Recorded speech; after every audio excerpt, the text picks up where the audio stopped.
made it to Sumeru, our next objective should be to head to Sumeru City and find a way to meet with Lesser Lord Kusanali. And speaking of Lesser Lord Kusanali, even though we haven't heard too much about her, she doesn't seem to be the same deity who abducted your sister. But even so, people call Sumeru the Nation of Wisdom, you know. If we can get a chance to meet the God of Wisdom, maybe she can give us some useful information. But, Paimon doesn't know the way to Sumeru City. Maybe we can climb up to that spot with the statue of the Seven on it. That'll give us a way better view of things. Even if we can't see exactly where the city is, at least we'll be able to check for some smaller settlements nearby. Wait a second. Look! There's someone up ahead! Perfect timing! Now we can just ask for directions rather than wander around like lost adventurers. Hey there! We're not from around here and seem to have gotten a little lost. We'd like to ask for some directions. Huh? Did they not hear Paimon? Hey! You over there! Could you give us some directions? Huh? What's going on here? There's no way she could have missed that. Wait! Could she be ignoring us? How dare she? Well, even so, she might be heading someplace where we could find other people to ask. Let's keep our distance and follow her. When we get the chance, we'll just ask someone else for directions.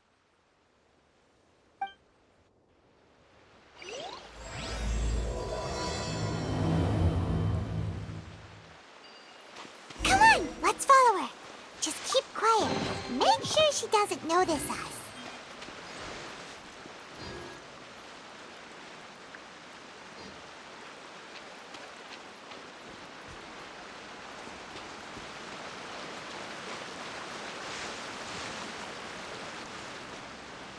Huh?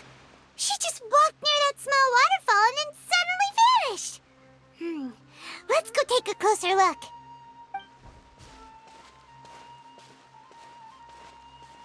Paimon thought this cave would lead to a village or something, but, it looks like that's not the case.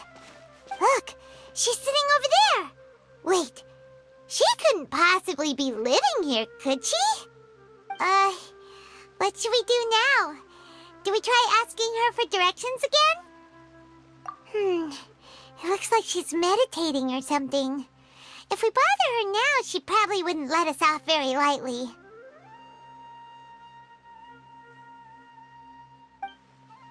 Oh! What a lovely smell! It's coming from that censer over there. This is definitely not your typical place to call home, but at least it smells nice. Maybe living here wouldn't be too bad after all.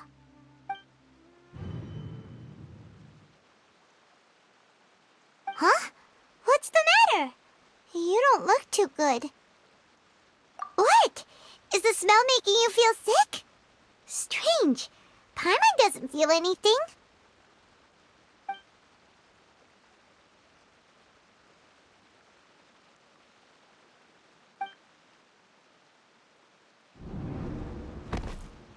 What's happening? Traveler? This is no time for a nap. Oh, come on, wake up.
The world will get me.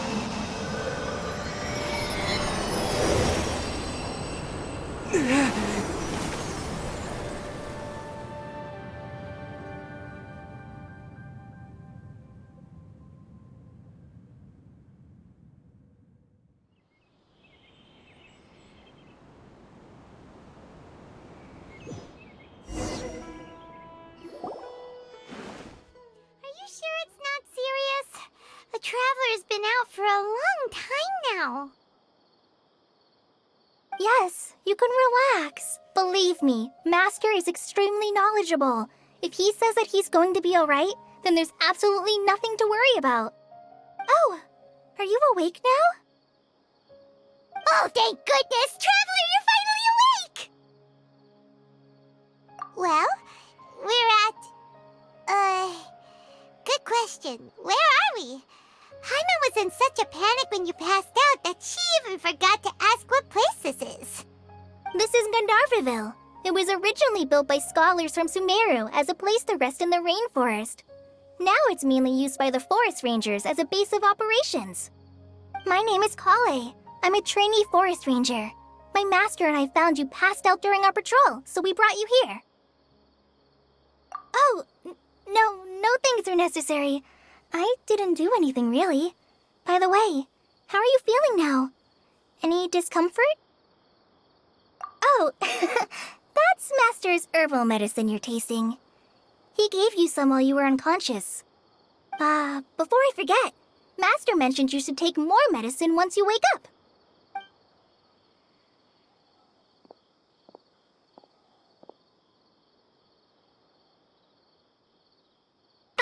Whoops! Kale, what's the matter? Were you trying to retrieve the medicine? As I've already told you, you must be careful with these. I'll get it for you once I am finished here. Sorry, Master. Now, the guide to Avidia Forest's edible fungi is clearly posted on our bulletin board, but if Farbode forgets which mushrooms to avoid one more time, I'll have no choice but to leave the guide somewhere a little more visible. Like right smack on his forehead so others can remind him to be careful. Right? This is the second time he's come down with food poisoning this month. I'll be sure to give him a good talking to.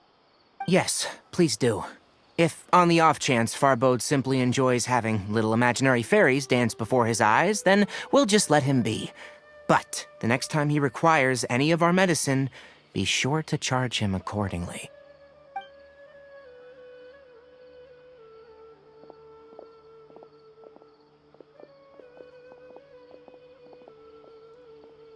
So, how are you doing? Feeling better? Oh, this is my master, Forest Watcher Tainari. He is chief officer over all the rangers here in Gandharvaville. I already informed Paimon about the reason you fell unconscious earlier. But now that you're awake, let me explain it for you as well. It is common practice for Sumeru scholars of certain darshans to dedicate themselves to training in meditation in isolated areas, particularly the nearby forests. While meditating, they use a certain incense known as Spirit Borneal to help calm their minds as they enter a state of deep rumination. In hopes of asking directions, you two followed a scholar named Hypatia into her cave. The incense you smelled inside was the Spirit Borneal I just mentioned. That incense typically has no effect on most people, but for a very select few, it can have profound effects on one's cognition, as you experienced firsthand. Does that make sense? Very good. Now, answer me this. Did you feel anything after passing out? Say, any out-of-body experiences, or did you see anything while unconscious?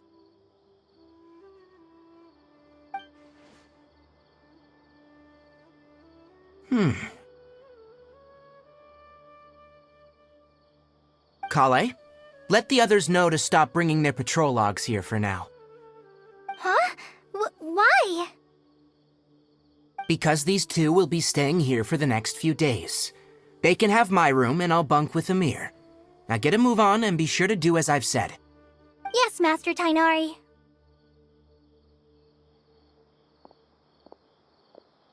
Wait, hold on a second. Can you tell us what's going on? Sure, let me fill you in. I originally planned to send you on your way once you finished your medicine. However, it appears now that you should stay a while longer in Gandharvaville for further observation while you recuperate. Further observation? No need to be hasty. As long as you have the capacity to judge between right and wrong, I promise that you'll understand the gravity of the situation once I explain everything to you. Based on what you saw after smelling the incense and losing consciousness, we can conclude that you experienced a powerful hallucination, which suggests your mental state is not in the best of shape. If you're skeptical, have a whiff of this. Whoa, are you okay? You're experiencing a similar sensation as when you passed out, aren't you? So even though your condition is stable as of now, if I were to haphazardly let you leave, it's highly likely that you'd suddenly pass out again somewhere else. The rainforest is home to many fierce animals and hazardous areas. If something were to happen to you again, I'm afraid you might not be so lucky. For now, I suggest you continue taking your medicine each day and avoid wandering off on your own, at least until you stop having adverse reactions to this kind of smell. Okay? Good. Now, continue resting while I fire up another bowl of medicine for you. Seriously? We just arrived in Sumeru and we're already having problems left and right! Paimon knows we're set on meeting Lesser Lord Kusanali as soon as possible, but you really don't look too good. It'd probably be best to let you recover first. Hey! Are you even listening to Paimon? Paimon's over here worrying about you, you know! What's weird? You mean how you're feeling now? You mean the vision of tree roots and red skies you saw? But if those weren't hallucinations, what could they be?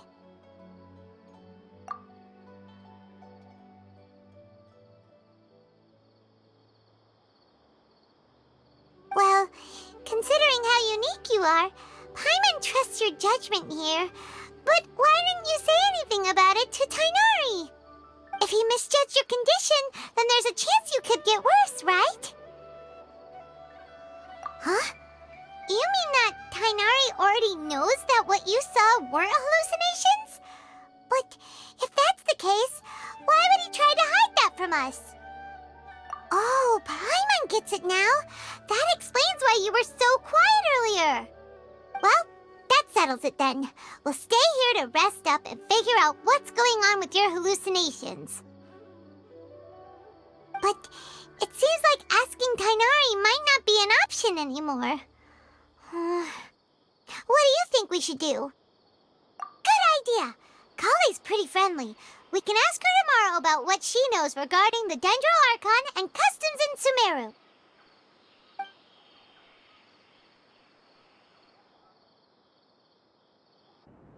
Rise and shine! Come on, it's time to go find Kale!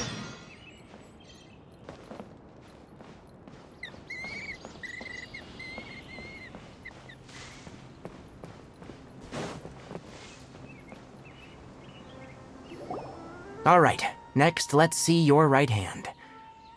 Not bad. But please remember that you still need to be careful, understand? Yes, I will. By the way, Master, I still haven't received the patrol route for today. Look, Kale, today's patrol will be a long one, so you won't be coming along this time. Besides, there's a chance we may encounter... Well, you understand. But I have a vision too! Am I useless to everyone now? Don't talk like that, Kale. This is not something you need to be worrying about right now. Ah, there you are. Feeling any better? Yeah, since we'll be staying here for now, we thought we might as well try lending a hand around here. Seems you're not the type to sit back and take it easy for a while, huh? In that case, perhaps Kale could take you two for a patrol south of Gandharvaville for the day. And if you're feeling up to it, you can be responsible for cleaning the Statue of the Seven. Tighnari, we're ready to head out. Got it! I'll be right there! Alright, we'll be heading into the forest now. I'll leave any further details to Kale. Yes, you can count on me. So, Kale, what exactly are we going to be doing today? Tighnari mentioned cleaning the statue just now, but, that doesn't really sound like the job for a ranger. Well, a forest ranger's responsibilities can be pretty diverse. They handle a variety of tasks, like checking the condition of outlying roads, maintaining forest facilities, ensuring fire prevention standards are met, and providing assistance to travelers and locals. As for Master, well, he has to handle more dangerous areas of the rainforest. Today we can perform routine checks on the pathway lamps as we make our way to the Statue of the Seven. Paimon, traveler, this way! You can leave the task of checking the lamps to me. In the meantime, you two can keep an eye out for anything unusual.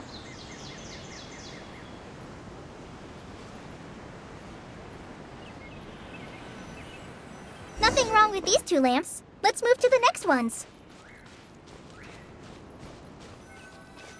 Oh, this lamp seems to be getting a little wobbly. Let me make a note of it. No problems with this lamp. Good.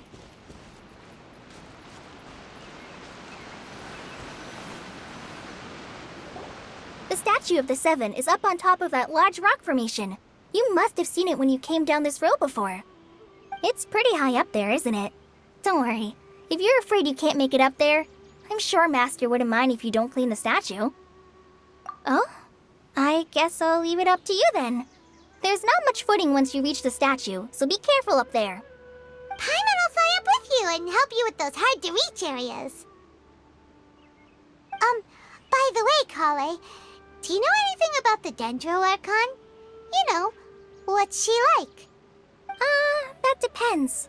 Are you referring to Greater Lord Rukkhadevata or Lesser Lord Kusanali? Huh? Greater Lord Rukkhadevata? Oh, is that the name of the former Dendro Archon? Uh-huh. Greater Lord Rukkhadevata was Sumeru's first Dendro Archon. She created the rainforest as well as the wall of Samiel around the desert. Her works provided a means of peaceful living for everyone. To the people of Sumeru, she's not only a symbol of wisdom, but also of power and kindness. Unfortunately, she disappeared in a great calamity that occurred a few hundred years ago. According to what Master has told me, the sages later found the newly born Dendro Archon and whisked her back to Sumeru. To celebrate the reinstatement of their lost deity, the sages dubbed her Lesser Lord Kusanali and let her reside in the sanctuary of Sarastana. Uh-huh. Then what happened? Well, and then... I'm not too sure what happened, to be honest. Huh? You're not too sure? But aren't you from Sumeru? Yeah, I'm from Sumeru. But... Maybe it's difficult to discuss this topic with strangers. If that's the case, then don't worry, we understand. No, it's not that. I'm not trying to hide something from you. Besides, I don't consider you two strangers. Because you two know Amber, right? Wait, Amber? You mean... Yes, that's her. I once lived in Mondstadt for a while, and she helped me a lot during that time. You could even say that she helped me become a new person. There's no one like Amber. She lives life to the fullest while always adhering to her strong sense of justice. She's ready to answer the call for action at any moment, but is also very understanding of others. She's like the spark that lights the fire in everyone's heart around her. If you ask me, she's a prime example of a true outrider. She's the first person anyone coming to Mondstadt will meet. You can't help but be enthralled by her charm and enthusiasm, causing you to fall in love with the lands of Mondstadt and...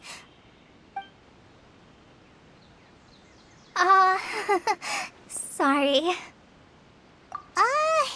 Paimon thought the work of Outriders was a little different from what you just described, but one thing's for sure, you really like Amber. Sorry. I was rambling on just now. It must have sounded kind of weird. It's alright, Kale. Knowing that you're a friend of Amber somehow makes Paimon suddenly feel a lot closer to you. So, how do you know that we've met Amber? Well, after I returned to Sumeru, Amber and I have stayed in touch by writing each other letters. In one letter, she mentioned that Mondstadt was attacked by a fearsome dragon, but the city was saved by a mysterious blonde traveler and their floating companion. I knew you two were the ones she mentioned in the letter the moment I saw you. But, considering everything you've been through that day, I thought it'd be inappropriate to bring it up. Ah, so that's how you knew. Yep, so please know that you two have my complete trust, really. I wish I could tell you more about the Dendroarchon, but I have been away from Sumeru for some time, and I haven't read any books. Sorry.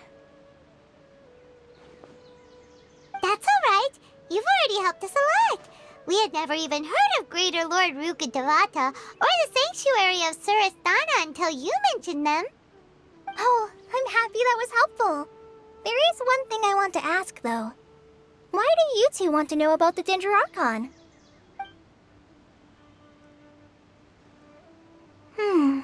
So that's why you're here. Thank you for telling me your story. Don't mention it. We are friends after all, right? Alright. You both have my thanks. While you two are up there cleaning, I'll go ahead and inspect the forest canopy. Let's meet back here shortly.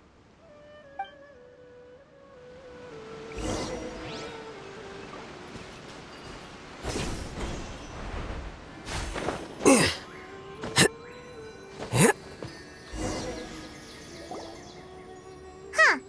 Now that Paimon looks at it, the deity that's carved on the statue is kinda small. Do you think she's supposed to be Greater Lord Rukkhadevata or Lesser Lord Kusanali? The name does seem to fit the statue somehow. Well, anyway, we'll have to figure that out later. Let's get started on cleaning the statue. Paimon will fly up and take care of the top, and you clean everything below.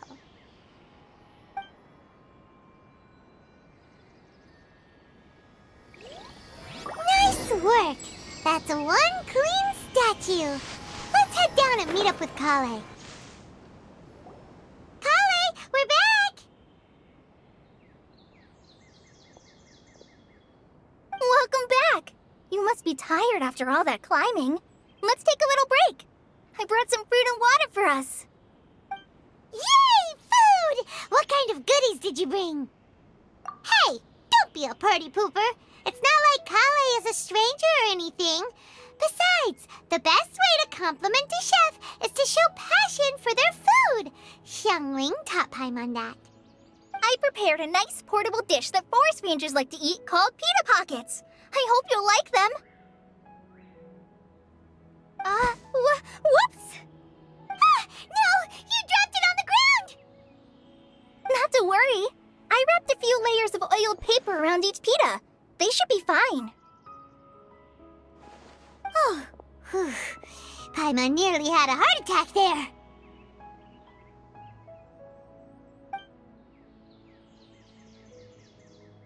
Those pitas are amazing! You're quite the cook, Kale. Thank goodness you wrapped them in paper. Paimon wouldn't have been able to sleep at night knowing something so tasty had been wasted. You really know how to compliment the chef, Paimon. Since you liked it so much, I'll be sure to give you a copy of the recipe sometime. I'll even include all my personal cooking pointers, so you'll be making your own pita pockets in no time. Yay! Thanks, Kale! It's hard to believe someone as diligent as you could have clumsy moments, too. Oh, I guess it happens from time to time. So, Kale, don't you think that Tainari's a little too strict with you? He won't let you touch anything without his permission. Paimon knocks stuff over all the time flying around the Traveler, but he's never said anything. Everyone has their clumsy moments. No, you've got the wrong idea about Master. Sure, he may seem a bit harsh at first, but with some time, you'll see that he's actually very kind-hearted. I've heard the veteran rangers say that Master is from some ancient and mysterious race that is known for their cunning wit and reclusive nature, but Master's actually very kind at heart. Oh, by the way, you've heard of the Academia, right? Well, there's a group called,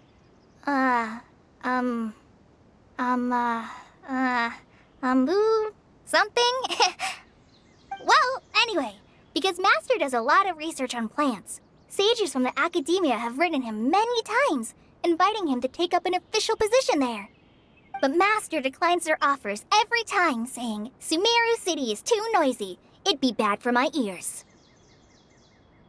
I know, right?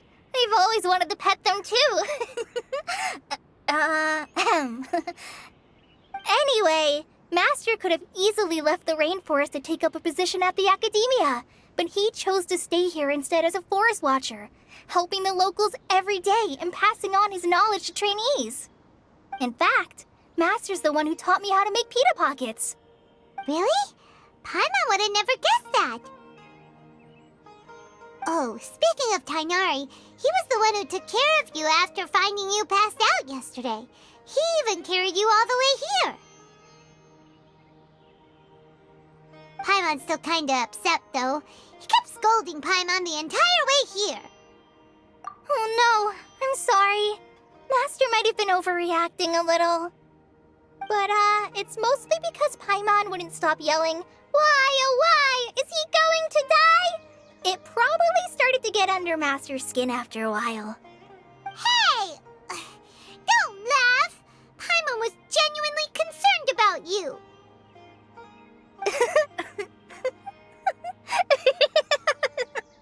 Hey!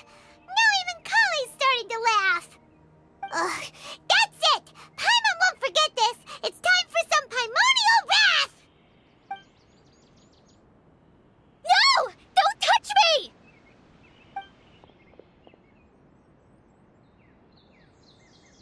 Oh, sorry, Kale. Paimon didn't mean to scare you. No, I just... I didn't mean that. Kale, are you okay? What's the matter? No, I'm... I'm fine. I'm sorry. I must have startled you both reacting like that. Oh, well, it's getting late now. Let's hurry back to Gandharville. I think Master and the others should be back by now, too.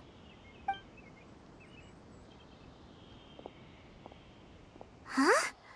What was up with Kale just now? And why is she in such a hurry all of a sudden? Look, she's practically running back. Paimon can't even see her now.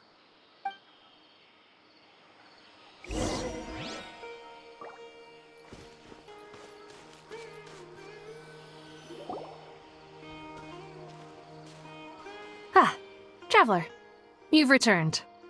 Yep, we're back. Have you seen Kale by any chance? Oh, Kale? Yes, I saw her go into her room just a moment ago. Oh, okay. Guess we'll just have to wait and talk to her tomorrow then.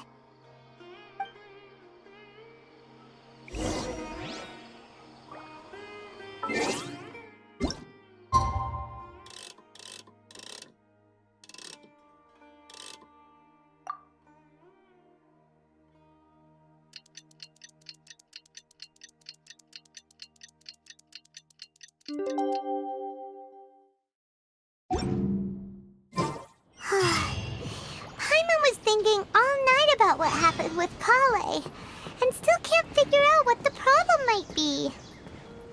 Maybe she's in a better mood now. Let's go check on her.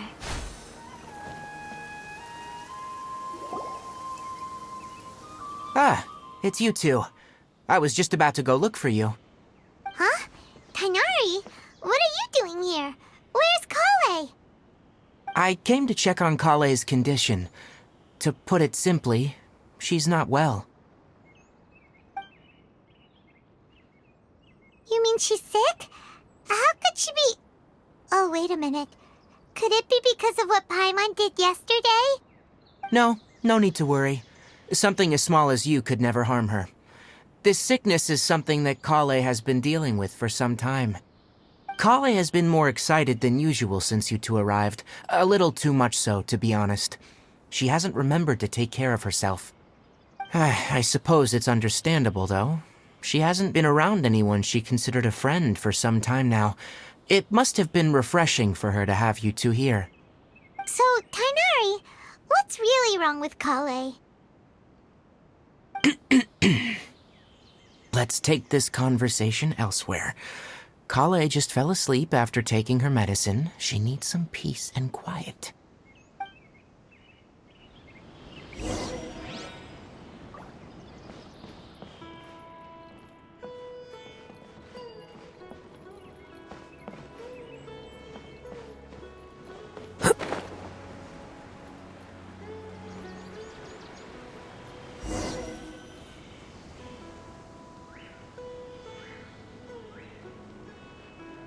All right, let's continue our conversation here, shall we? To be honest, I hadn't realized you're that honorary knight from Mondstadt until Kale told me just now. I've also heard all about your deeds in Liyue and Inazuma. So just to clarify, what I'm about to tell you about Kale is not because of who you are or your past feats. Instead, I am going to tell you because Kale asked me to. And honestly speaking, I was against Kale revealing her past to you. But she insisted, saying you two treated her with sincerity and as a friend. So now she wishes to reciprocate the gesture. So, Tighnari, what exactly is wrong with Kale? You said this is something she's been dealing with for some time. Just how serious is it? Right. Ever since she was a child, she's been afflicted with a disease called Elazar. Elazar? Yes. It's a disease unique to the lands of Sumeru. It is characterized by dark and hardened scales that form on the body. At first, the afflicted may only feel mild numbness on affected areas of the skin. However, as the disease progresses, one may begin feeling fatigued and even experience peripheral paresthesia. In its final stages, the disease strips a person of the ability to control their own body, and they effectively become completely immobile. That sounds terrifying. Wait, hold on. So when Kale seemed to be acting a little clumsy earlier, it was because... Correct. That would be the effects of Elazar, which is precisely why I do not want her carrying or holding anything, lest she ends up hurting herself. With appropriate treatment, the disease can be effectively controlled before it progresses to a more serious stage. However, there is unfortunately still no true cure for Elazar. Nevertheless, Kale's mother still hoped that there was something out there. She handed Kale over to an organization known as the Fatui after one of their members lied and said they had a cure. What? The Fatui? It appears you already are familiar with them. That'll save me some explanation. Anyway, the person who eventually rescued Kale and brought her to me for care said that she had been given to a harbinger known as the Doctor. I have no idea how this doctor managed to do it, but her case of Elazar was completely stable for all the years that Kale was with them. However, Kale's days with the Fatui were anything but pleasant. Kale is a resilient individual and always tries to appear cheerful, but her experience with the Fatui has left deep scars. Even now, she can still feel deathly afraid of someone touching her. Oh, Paimon had no idea Kale's been through so much suffering. Oh, by the way, Paimon, Kale wanted me to tell you that she's sorry for scaring you yesterday. She also wanted both of you to know that she's sorry for hiding her illness. She doesn't need to apologize. None of this is her fault at all. Well said. I hope you'll get a chance to tell her that in person the next time you see her. Kale once thought that it would be impossible for her to have any real friendships. I trust that you two will never let my trainee experience such emotional pain again. Don't worry, Tainari. We'll take good care of her. Well, it's not too serious at this point. She overexerted herself the last couple of days, which is what led her to break down this time. As long as she has taken her medicine and gets plenty of rest, she should get better. Though I must admit that Kale's condition was much more stable when she first arrived here in Gandharvaville. She was interested in the work of the forest rangers the moment she saw us. I could see that she was serious about learning, so I felt compelled to ask her to join us. Her stamina has gotten much worse recently.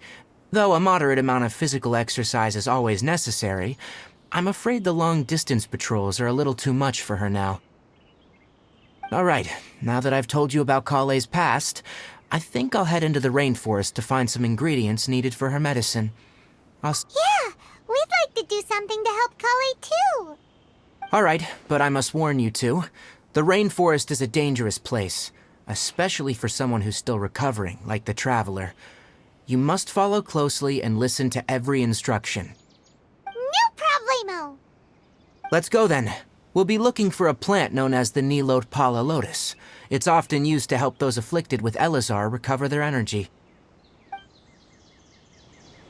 Hey, Tainari? Where exactly are we going to find this plant? Nilot Pala Lotuses can be found all over the rainforest, but it often grows right here around Gandharvaville. Given the name, it sounds like we should be looking for it in the water. You are correct. The Nilot Pala Lotus grows in the water. When fully matured, they look like giant blue flowers floating on the water's surface. Quite an attractive species, if you ask me. The large petals are actually the plant's leaves and sepals, which surround a very small flower. You should note that many of the plants found in Sumeru have names that are contrary to their species. Take the Cowpelata, for example. The plant is not a lotus at all, but rather a vine. And then there's the Sumeru rose, which is not a rose, and is completely contrary to its name. Oh, huh. Okay then. Note to Paimon. Never bring up the topic of flowers with Tainari. There should be Nilot Pala Lotuses growing somewhere in this area. Let's split up and begin searching. If you could manage to gather 4 of them, that would be sufficient. We'll rendezvous here once you've gathered the needed amount.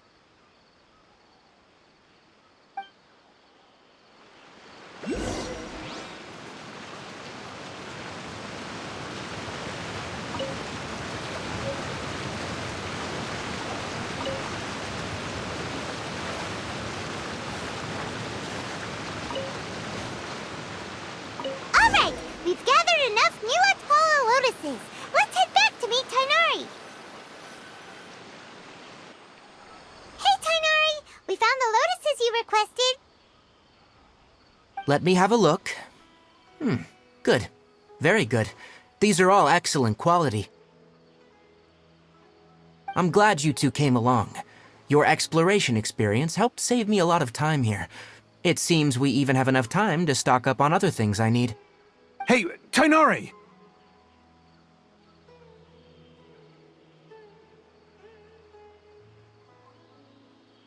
Oh, Tainari! Someone's calling your name! They're dressed like a forest ranger. Ah, yes, that's Amir and the others. But didn't they just set off not too long ago? What are they doing back so early? Let's go find out what's going on.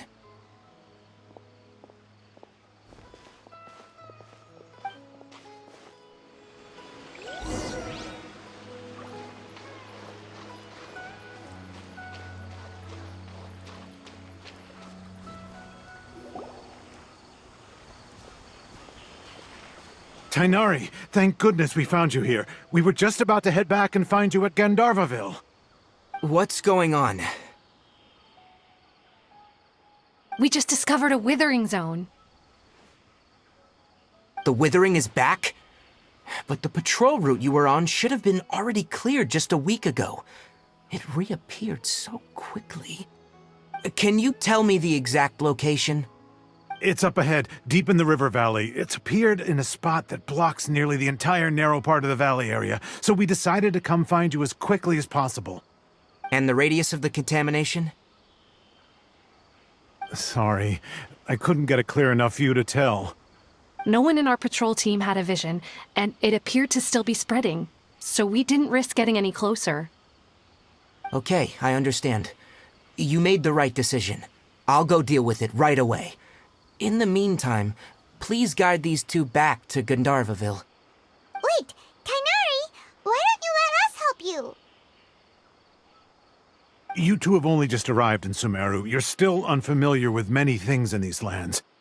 There's a unique type of anomaly that occurs in the Sumeru rainforest. It's called the withering.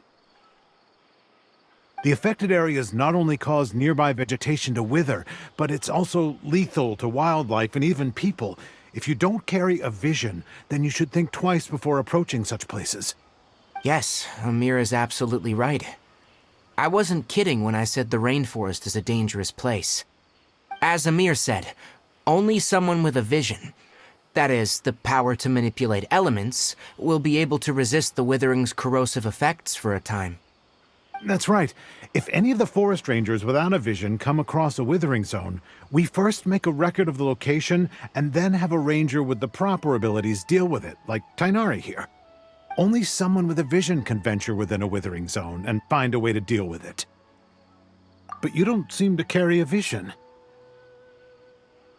Don't worry, he may not have a vision, but he's a real pro at using the power of the elements. Don't sweat it. We've helped others deal with similar situations before. Wait, you've met other forest rangers before?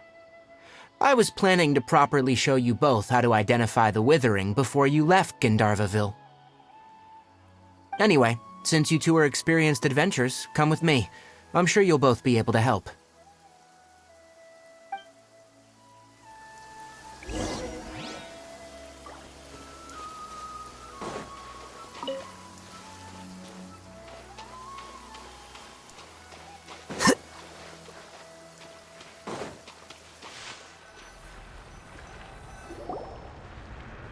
Hey, look!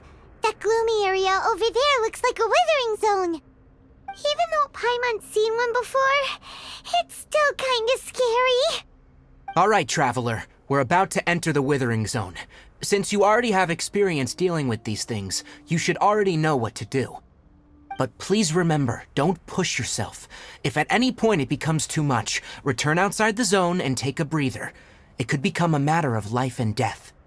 You ready then? Let's go.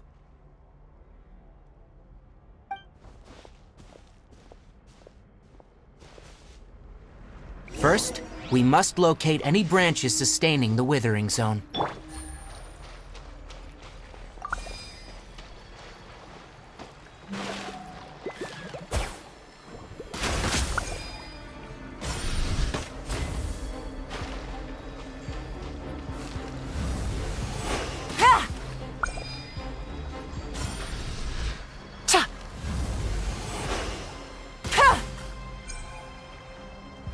Great work. Now that all the branches have been cleared, we'll need to take care of the tumor.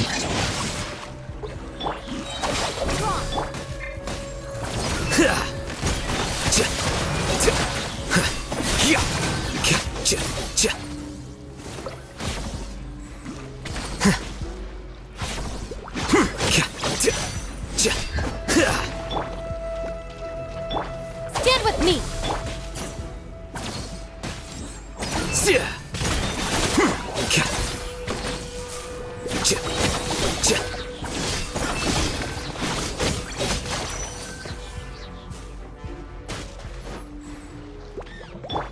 I'll settle this. Dissipate. Defract! Now! Destroy the tumor of the withering! Going out on a rainy... We did it! Everything's returning to normal now! Yes. Thanks to you two, we were able to quickly restore this area back to normal. Tainari? You make it sound like we did well, but why does Paimon have the feeling you're worried about something? It's that obvious, huh? Alright, it's like this. Recently, the rate at which withering zones appear has been increasing. Even though we were able to quickly clear that withering zone, it won't be long before another one appears. If that simply meant more work for me, then that wouldn't be an issue. But it's far more severe than that. The withering is leaving lasting effects on the rainforest itself. For instance, even though we cleared out the withering zone, many of the plants that were affected will not recover. This presents a crisis for the ecosystem itself. Many plants in the rainforest are already in decline, directly impacting the wildlife that depends on those plants. And most disturbingly, as the appearances of withering zones have started to increase, Kale's case of Elazar has also become more serious. Huh? But why's that? I'm still not sure of the exact reason. However, I've received word from acquaintances at the academia that similar cases are being reported for patients with other conditions. No, none that we know of. The withering has been recorded in Sumeru for millennia. It's said that it originates from the depths of the world. Oh, by the way, have you heard of Irminsul before? Irminsul is a tree located deep beneath the surface. Although it isn't like any tree we know in a biological sense, you can basically think of it as a large tree that grows downwards rather than upwards. I'm sure you've heard of ley lines, right?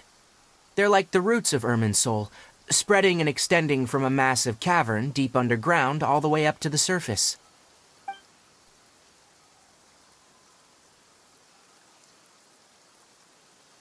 Ley lines continually absorb the memories of this world, which are then funneled into Irminsul, allowing it to collect knowledge and wisdom from ancient times to present day. The Dendro Archon is known as the god of wisdom because her consciousness is directly connected to it. It is also said that the Dendro Archon's power is a manifestation of Irminsul. And as for the withering, its emergence is related to a disease that's affecting it. That's right. My ancestors learned of this from Greater Lord Rukkhadevata's familiars a long time ago, but even those mysterious creatures did not know of a cure for Irminsul. I'm afraid we rangers will be battling the withering zones here for a long time, until a cure is found. Alright, that's enough on this topic for the time being. Now that we've taken care of things here, it's time for us to head back to Gandharvaville.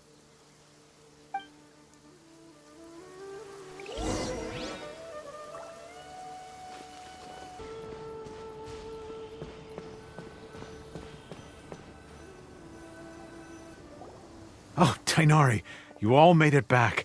How did it go? The withering zone you reported has been taken care of. No need to worry. Huh? Wait, is that? Oh no, Hypatia!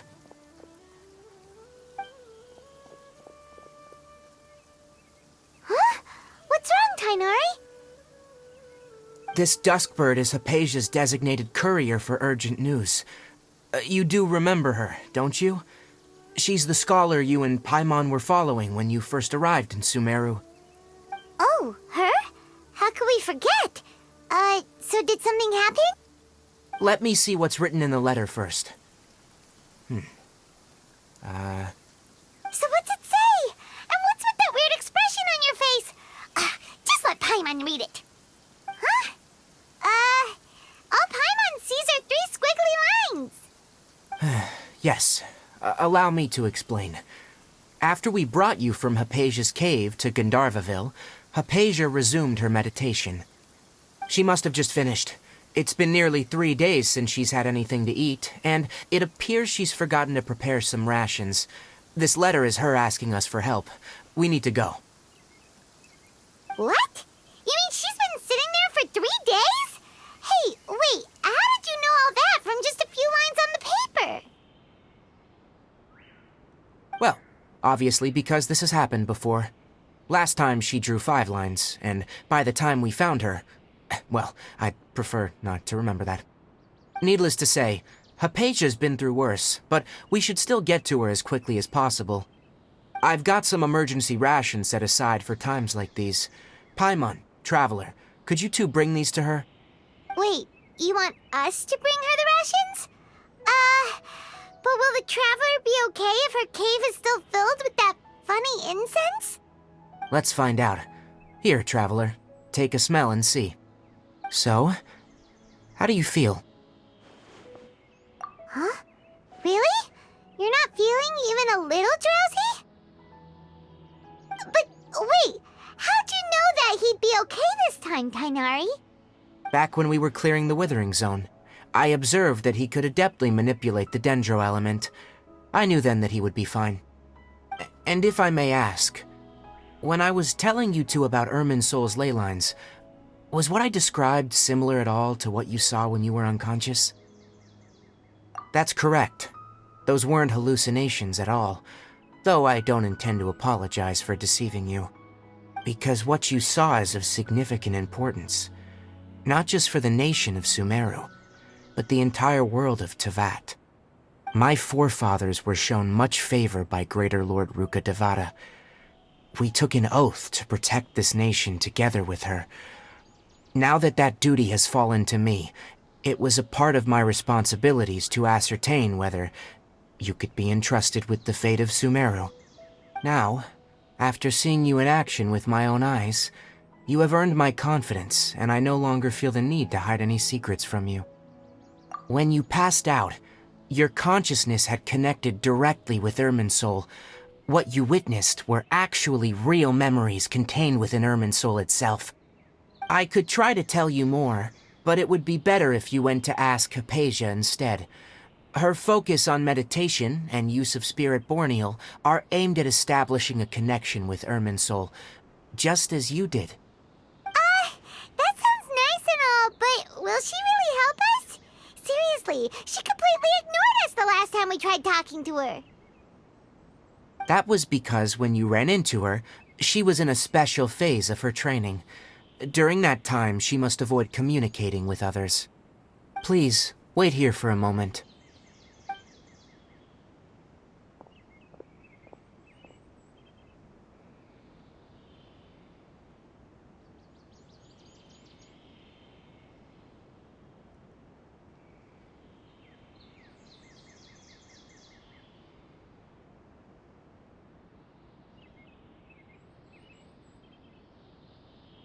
Here, take these.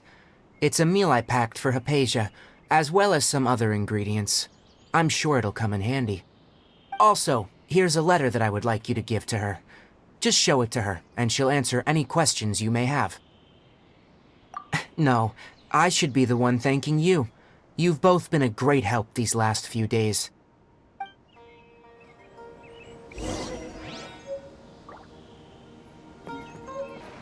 Hypatia should still be in the cave.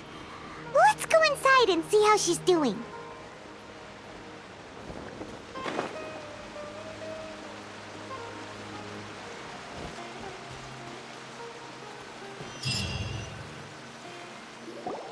Hello? Hypatia? Hey, there's nobody here. Maybe she went out to look for some food. Let's try looking around the area.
Hypatia, are you alright?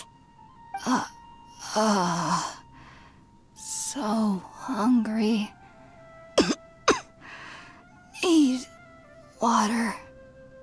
There's no way we can get her to eat in her current condition. Let's try finding some water first. Huh? Wait. Why does it look super foggy outside all of a sudden? Anyway, let's go look around.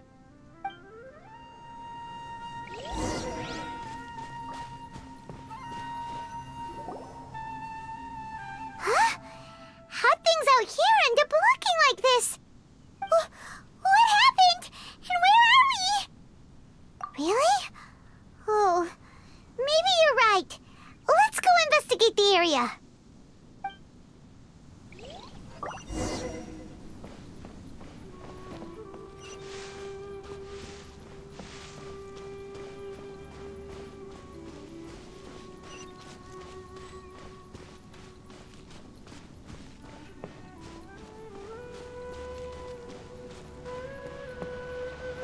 Wow, this place is huge!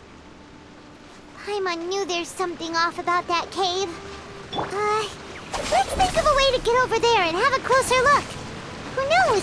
Maybe we'll find a lead of some kind.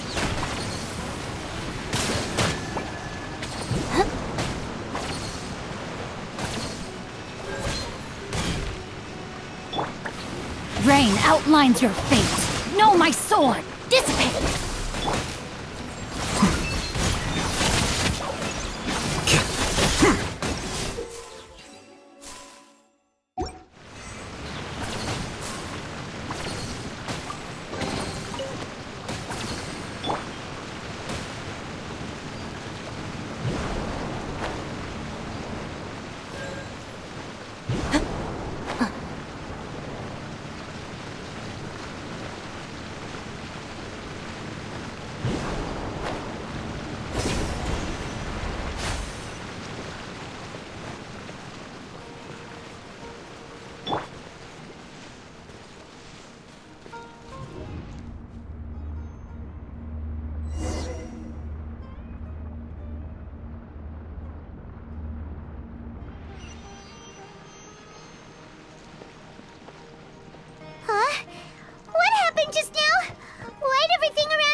Quietly now.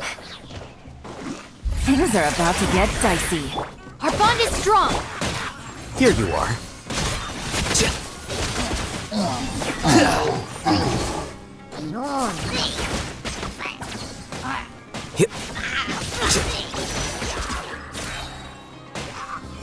Witness the power of Guwa. Rain outlines your fate. Know my sword. Busted. Scatter!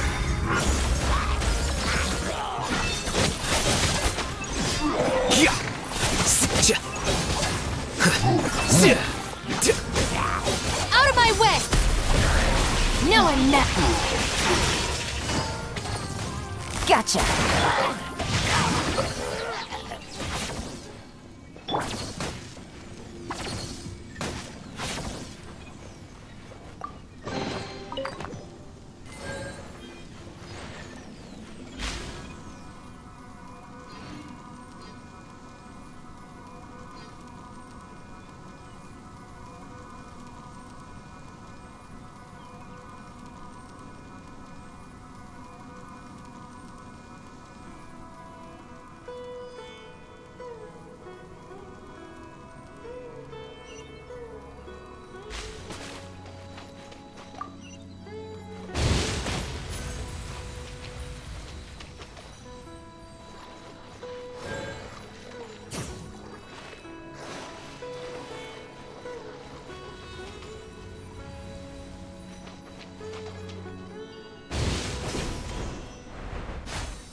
What in Tibet is going on here? This place is getting weirder by the minute. Hey, what's the matter? You don't look so good.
Well. Looks like we meet again, traveler. The Abyss Herald! What are you planning to do in this strange place? Strange place. Plotting. You needn't worry about such things. They don't concern you. Bow before the Abyss! Rain Cutter! Rain outlines your fate. Stand with me!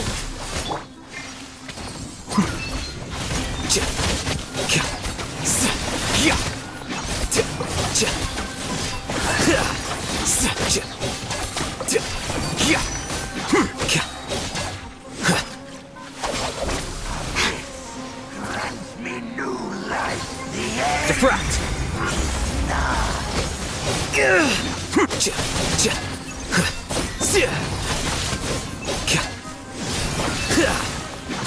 Well now.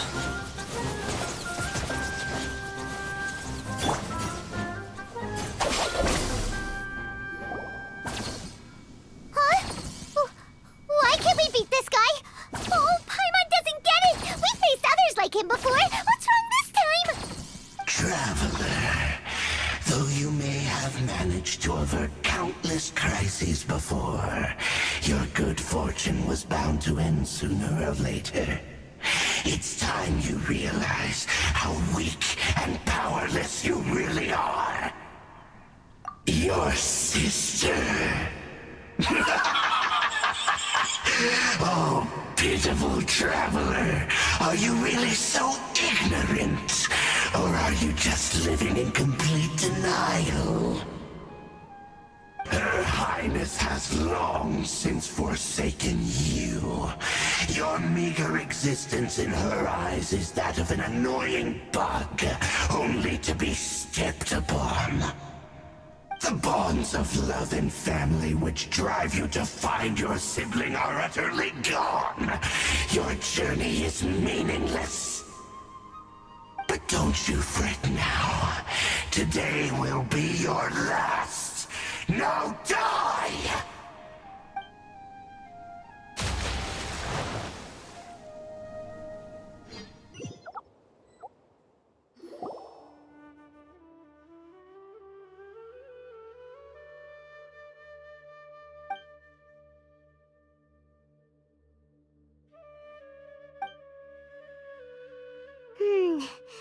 What do we do?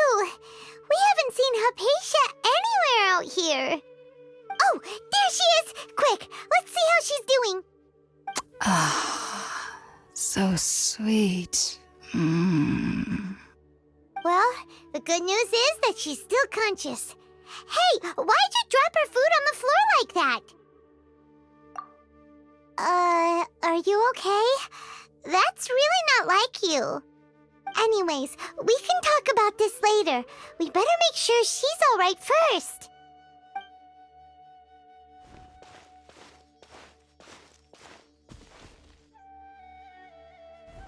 Whoa! Wait a sec. Look at all this fruit lying around her. We can put that to good use.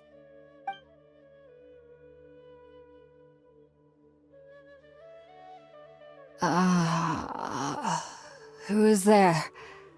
Tainari, is that you? Huh?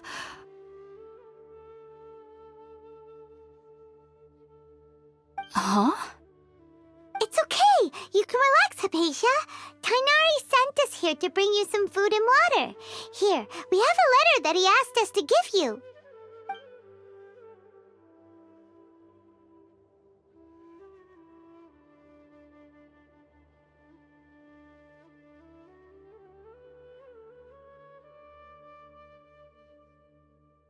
I see. So, you're friends of Tainari. I apologize for all the trouble I've caused you. I'm grateful that you came so quickly to save me. You even brought all this fruit. Well, actually, we didn't bring the fruit. It was already here when we arrived. We were kind of wondering about that, actually. When we found you here, there was all this fruit lying around and even some juice dripping from your lips. How did you end up like this anyway? Oh, really? I seem to understand now. All the fruit was likely from my, neighbor. Must have come by and saw me like this. Your neighbor? You mean there's someone else living nearby? Oh? So you're able to see them too?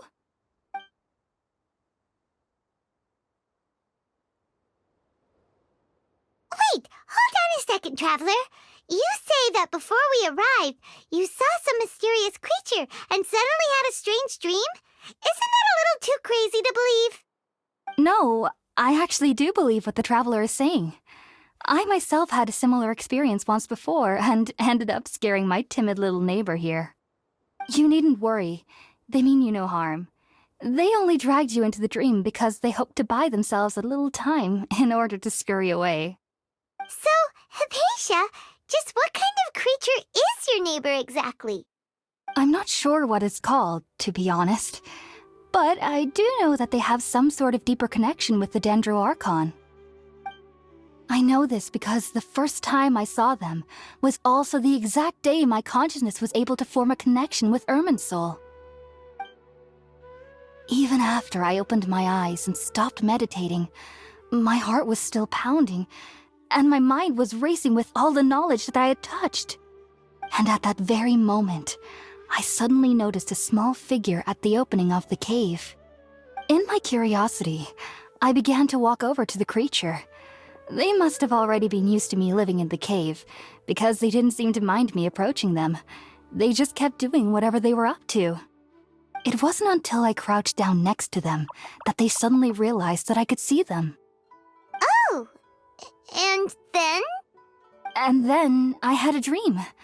By the time I came to, they were nowhere to be seen. I was convinced they'd never show up again. But sure enough, I saw them nearby a few days later. And they weren't alone. I feel like they aren't as afraid of me as the first time I approached them.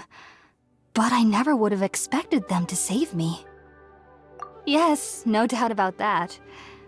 By the way, Tighnari mentioned in his letter that you had questions for me regarding Irminsul.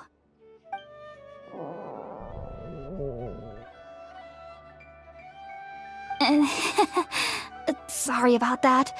Sounds like just drinking juice still isn't quite enough for my stomach. Well, if somebody hadn't dropped the food earlier... Anyway, looks like we'll need to prepare something ourselves. Besides, Paimon's getting hungry too. Let's eat first and talk about Irminsul later. Alright, we're up, Traveler. Today's menu will feature Sweet Madame and a radish veggie soup. You'll love them, Hypatia. They're our specialties after all. Sounds good. I've never tried any dishes from other nations before. I certainly look forward to it. It's been so long since I've had a decent meal, too. To be honest, the last time had to be when Tighnari came to visit.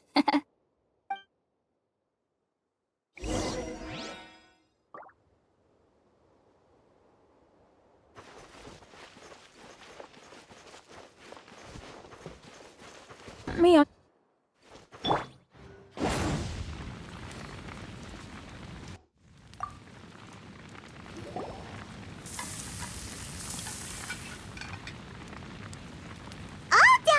Let's use the empty box that Tighnari gave us since we already washed it. Oh, it smells amazing. And the box is a nice touch, too. Let's go serve this up and start eating with Hypatia.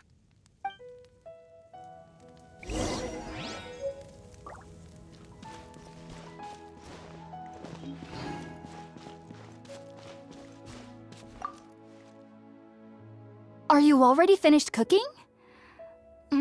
Smells delectable. I'm truly thankful whenever I can enjoy a proper meal like this. Cooking really isn't my forte.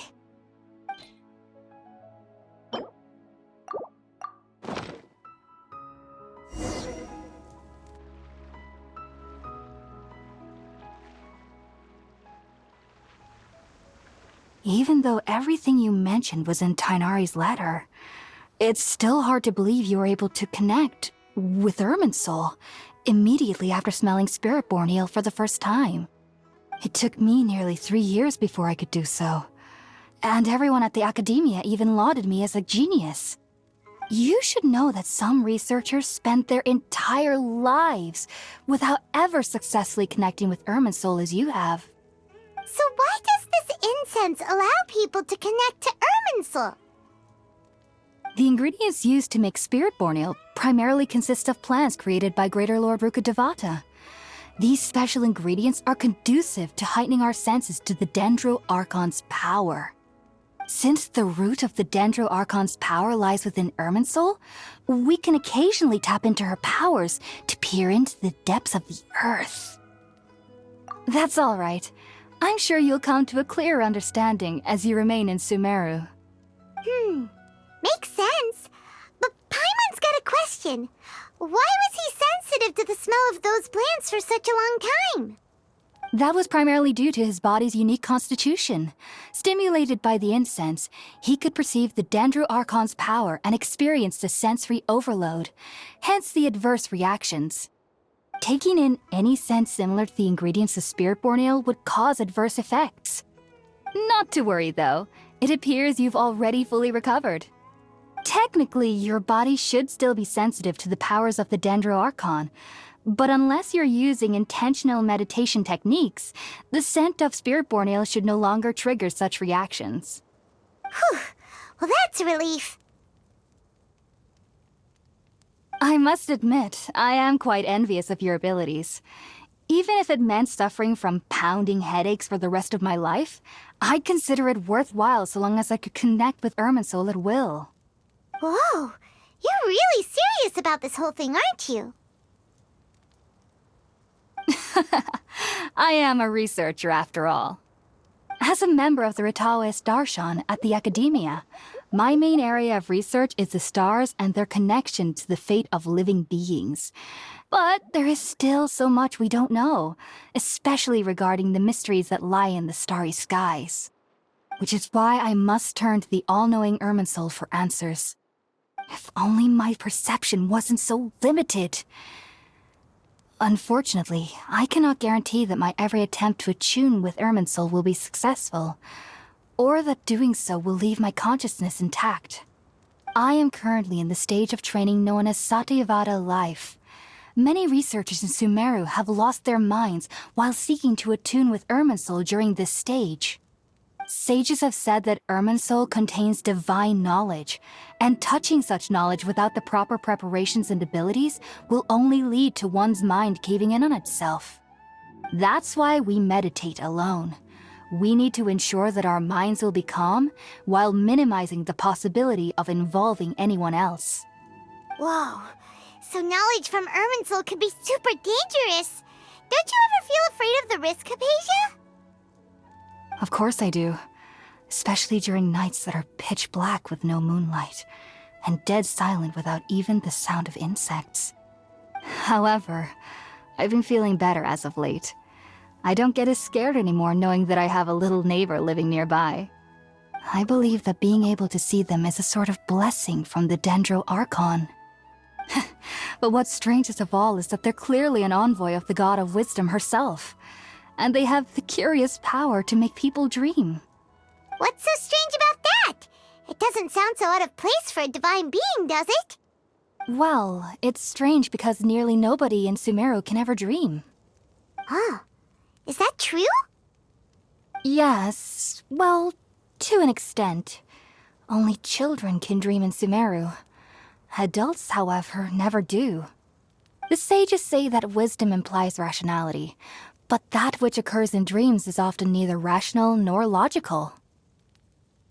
Yes, if one struggles with anxieties, those emotions could influence their dreams.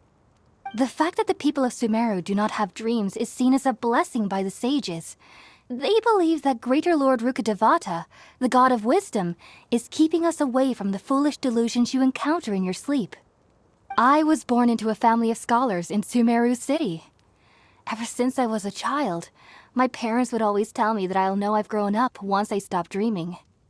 I studied hard, enrolled as a student in the Academia, and went on to become a researcher. Sure enough, I never dreamed again. But then, on the day I scared the little Aranara, I suddenly saw a dream again. It was incredible. Though I don't exactly remember what I saw, I clearly recall the feeling. I suddenly felt like I was a child again. Back then, I was foolish and ignorant as any youth would be, but I was free of fear. Maybe dreaming isn't as bad as we've made it out to be. Just be sure not to speak of this if you travel to Sumeru City. They'll look at you as if you've lost your mind. So, do you have any thoughts about the things he saw when he connected with Irminsul? Sorry. I'm afraid I don't have any answers as of now. All I can say is that what you saw is a memory contained within Irminsul itself. World forget me. What could that possibly mean? If only I could ascend past Satyavada life and begin Paripurna life, I might have some more answers for you. If you two are ever in the area again, please be sure to come and see me. There's no need to be thanking me. You two are my saviors. Besides, I'm already looking forward to tasting some more of your cooking. Now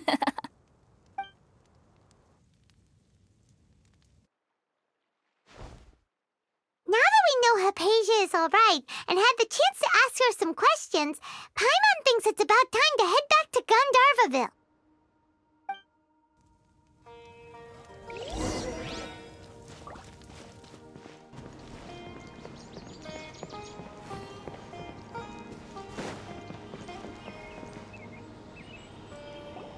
Think about it, Tainari. Refusing to join is tantamount to burying your head in the sand. I understand that you're a forest watcher and that it's your duty to combat the effects of withering zones, but isn't it evident that such work is not a lasting solution to the problem? As Sage Kage clearly stated, your presence and guidance in Sumeru City is pivotal in finding a cure for Irminsul. How could you possibly refuse? Keep your emotions in check, Gulam. Let's at least listen to Tainari's reason for declining. We're here to invite him to the Academia, not to cause a scene. Sage Kage, I am truly honored that you came here in person, but I'm afraid I must still decline your invitation. I am merely a forest watcher. How could the great minds of the Haravatat have any need of someone like me? Well, it turns out that your refusal letter had some implications on your master's reputation. He is a renowned sage of the Immorta, after all. So now I've come here in his stead. I see. Well, I figured that given his temper, he would come here and berate me personally. Tainari, your master is an integral part of this effort, and now he requires your assistance. And what exactly does my master need of me, Sage Kage? You'll know once you've arrived in Sumeru City, that is. And, how long will I be required to stay? There's no definite answer as of now. Do you mean to tell me that, despite coming all the way here to Gandharvaville, you still can't answer the questions I laid out in the letter to my master? If that's the case, then I'm afraid I cannot give you a definite answer either. Tainari, but you... So be it. Come, Gulam, we're leaving.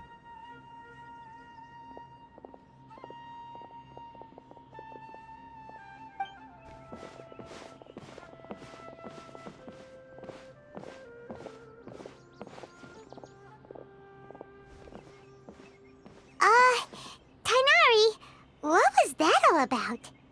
It's nothing. Some people from the Academia wanted me to go to Sumeru City to assist them with a project, but I had to refuse on account of all my responsibilities here. But all that can wait. How did things go with Hypatia? It was quite the eventful trip, but the main thing is that she's safe and sound. She answered a bunch of questions for us, too. Very good. Now that the Traveler has made a full recovery, there shouldn't be any reason for you to tarry here longer. I assume you will be heading to Sumeru City, correct? That's right! We want to meet Lesser Lord Kusanali and ask her for advice. Do you have any idea on how we can find her? Sorry, I'm afraid I don't have any advice for you there. Well, do you at least know anyone we can try asking in Sumeru City? Let me think. My trips to Sumeru City have been fairly short, and most of my acquaintances are researchers. Oh, how about this? I'll write you a letter of introduction that you can give to a researcher I know. He's from the Amorta Darshan and is adept at gathering information. Asking him might prove worthwhile. Also, when you enter Sumeru City, you'll probably end up receiving something like this item here. I'm not sure if it will ever come in handy for you, but maybe you can give it a try. Oh? What is it? It's called an Akasha Terminal. It's a tool produced by the Academia that utilizes the legacy of Greater Lord Rukkhadevata. Some say that this item is the very basis of Sumeru's reputation as the City of Wisdom. Needless to say, this device and its usage fall under the Academia's expertise, so I'll leave it to them to show you how to use it. Great! Next up, Sumeru City! But wait, before that... That's right! Tainari, we have something important to say to Kale before we leave. Is she doing better now? Yes, she's doing much better. After being confined to her bed all this time, I thought a little walk would do her some good. Last I saw her, she was taking the path towards the North Crossing. She knew you two would be leaving soon, so she must have wanted to see you off. Thanks, Tainari. All right, let's go! Farewell, and good luck.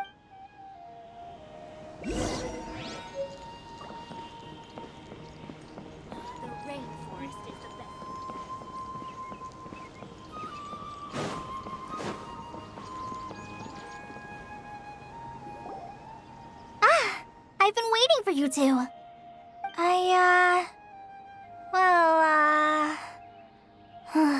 Never mind. I guess I should just wish you two a safe and successful journey. Thanks for waiting here just to see us off, Kale. We're headed to Sumeru City. Don't worry about me. I can take care of myself. My condition won't be getting in the way of my duties. I want to be a forest ranger after all. It's up to me and the others to protect the rainforest here. And, I'm sorry. I should have told you both about my condition when we first met. I just wanted you two to treat me as a normal friend, not some girl that needs your sympathy. But I guess now I understand that the most important thing is for friends to be genuine with one another. There's no need to apologize, Kale. We should be thanking you for trusting us enough to be your friends and sharing your past with us. We're probably still gonna worry about your condition, but that's because we're friends and we care about you. Thank you. That means a lot. Before you leave, I have something for you. Oh? What is it? It's my recipe for pita pockets. I told you that I'd give you a copy, remember? My handwriting is a little, messy, so please don't laugh. Yay! Thanks, Kale. I hope that whenever you eat them, you'll both remember your time here in Gandharvaville.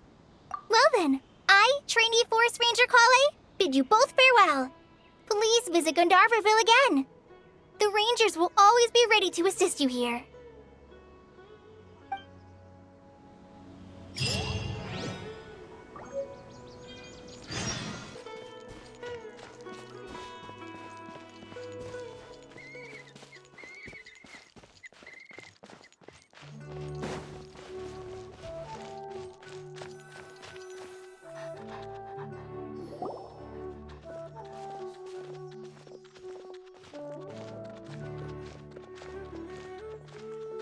Sumeru City! We finally made it. Oh, did you see that? When those people entered the city, something on their heads lit up. One moment, please, you two. It appears this is your first time visiting Sumeru City. Oh, yeah, that's right. But how did you know that? Because there's currently no information on either of you in the Akasha. But no need to worry, that won't prevent you from entering the city. In fact, the Academia conveniently provides each traveler to Sumeru City with a device. Perhaps you two have heard of the Akasha before. It's our beloved Greater Lord Rukkhadevata's lasting legacy, a treasure trove of collected knowledge. After centuries of tireless research on the Akasha, the Academia created one of its most ingenious inventions, the Akasha Terminal. As long as you are within Sumeru's borders, you may use an Akasha terminal to connect directly to the Akasha and access any knowledge you need. I should mention that due to technical limitations, the operation of Akasha terminals will be much smoother and more effective in large cities such as Sumeru City and Port Ormos. Oh, so this is the thing that Tainari was telling us about. It sounds pretty amazing. You two are quite fortunate. Until recently, it was standard practice to only issue Akasha terminals to outlanders who spent an extended amount of time in Sumeru. However, this policy was recently changed, and now all travelers are issued one upon arrival. Here are your Akasha terminals. Please handle them with care. It kinda looks like a leaf. To activate it, simply hold it in your hand and say the following phrase to yourself. May the mighty God bless us with their voice of wisdom. Oh, since this little doodad lets you access knowledge, maybe we can use it to find a way to meet Lesser Lord Kusanali. Let's give it a try. Ahem. May the mighty God bless us with their voice of wisdom.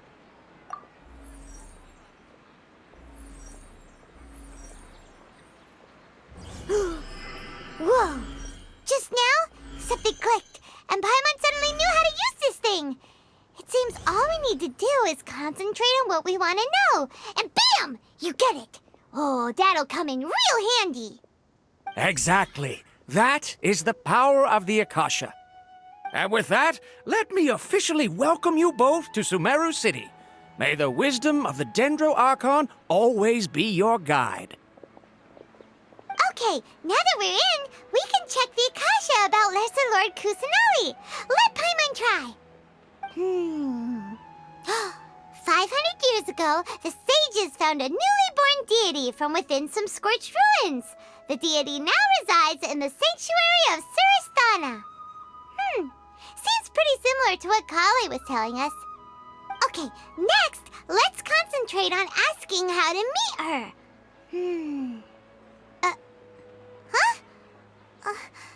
Paimon doesn't sense anything.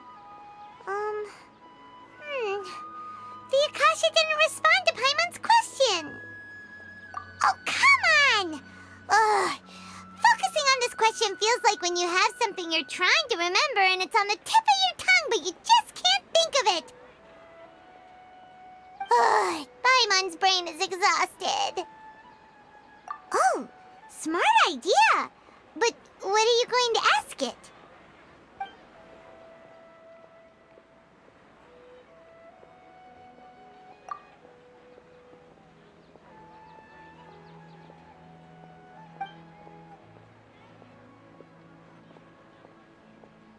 Uh-oh. Paimon's getting all teary-eyed all of a sudden. It feels like the people of Sumeru really missed their Archon.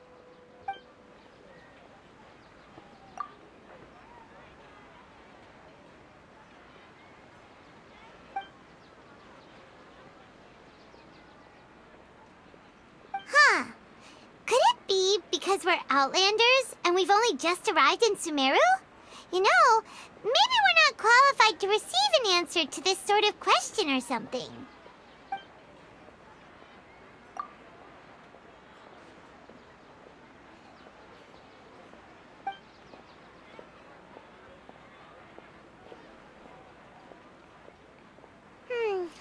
You too? Well, glad it's not just Paimon. Well, seems no matter which way we try, we can't find anything that'll lead us to Lesser Lord Kusanali. Guess our only choice now is to try meeting with the researcher that Tainari recommended. He's from Sumeru and even has a position in the Academia. Maybe he'll be able to access more info from the Akasha. Let's see. Tainari wrote an address on the letter's envelope. Oh, it's not far from the city's gate. Let's head over and have a look. Hello, are you Rohawi? Yes, that's me. Can I help you? Great! You see, Tainari sent us here and... What? Tainari? Please, there's no need to say anything, really. Sure, I admit that the article I published last month wasn't my best work, and maybe the data didn't produce the most convincing results, but... Here! This is a letter from Tainari! Oh, let me see... Oh! Ooh, what a relief. You two nearly scared the life out of me. So you two just have some questions for me? Seems even Tainari acknowledges my innate ability for procuring information. So, what is it you two would like to know? We want to meet with Lesser Lord Kusanali. Do you know a way we can do that? You mean you want to meet the Dendro Archon herself? This isn't exactly my area of expertise, but let me see what I can find in the Akasha.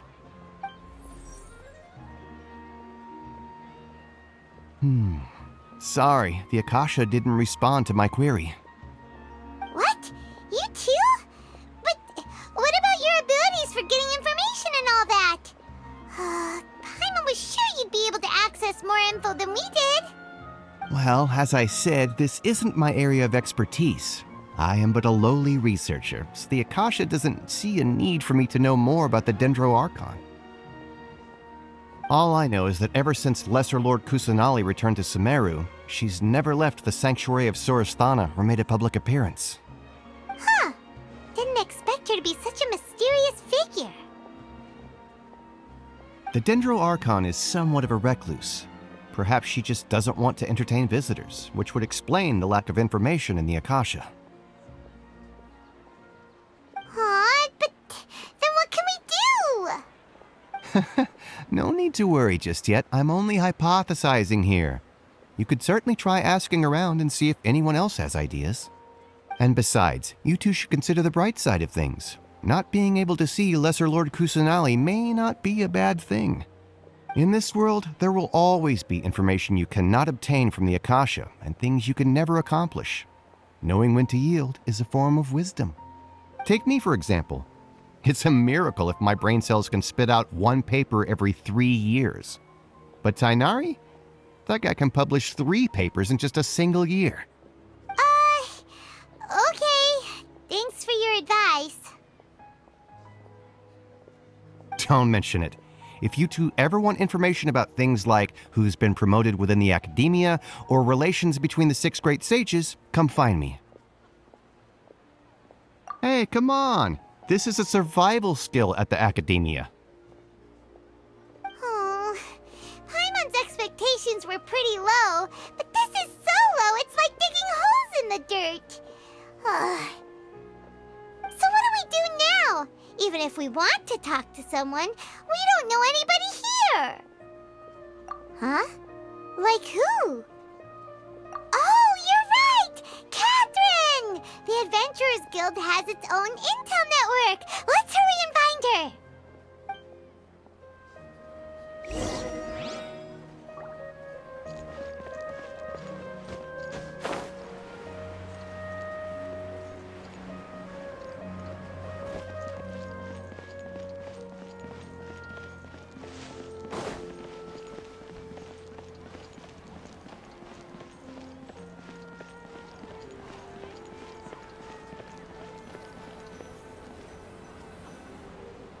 Ad Astra Abyssosk. Hello, Traveler and Paimon. Catherine, we need your help with something. Understood. The Adventurers Guild is always ready to serve you. With what do you require assistance? We want to meet with Lesser Lord Kusanali. Do you know a way we can do that? You two wish to meet with Sumeru's Archon. Understood. Please wait.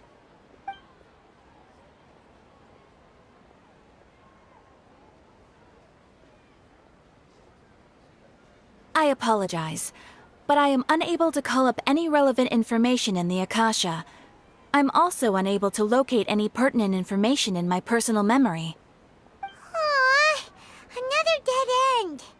Well, if Catherine can't help us, then we really don't know anyone else to ask now. Please do not worry. I may know of someone who can help you two. In Sumeru, the Adventurers Guild does not serve as the vanguard of information. Rather, there are numerous active mercenary groups collectively known as the Eremites. They take on various contracts and work all across Sumeru, so they naturally accrue intelligence. An Eremite brigade called the Corps of 30 is in charge of Sumeru City's defenses. Not only are they the oldest brigade, but they are responsible for managing and coordinating the affairs of all other mercenary brigades. Corps of 30? What a weird name. Supposedly, they are named as such because their ranks numbered 30 at their inception. Asphalt, an advisor with the Corps of 30, maintains good relations with the Adventurers Guild. Though he's already retired, he and his words carry great weight within mercenary circles. If you'd like to get in contact with him, you can find him at the Corps of 30's headquarters, the Citadel of Rexar. You're welcome. I wish you two the best of luck. We look forward to your exploits in Sumeru. Alright, off to the Citadel of Rexar we go!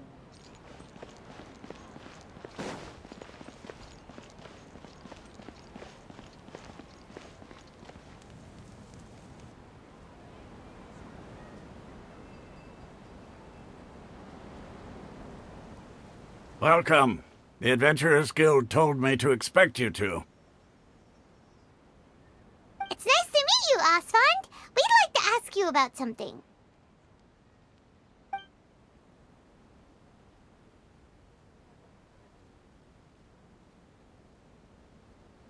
I see. So, Catherine's the one who sent you this way.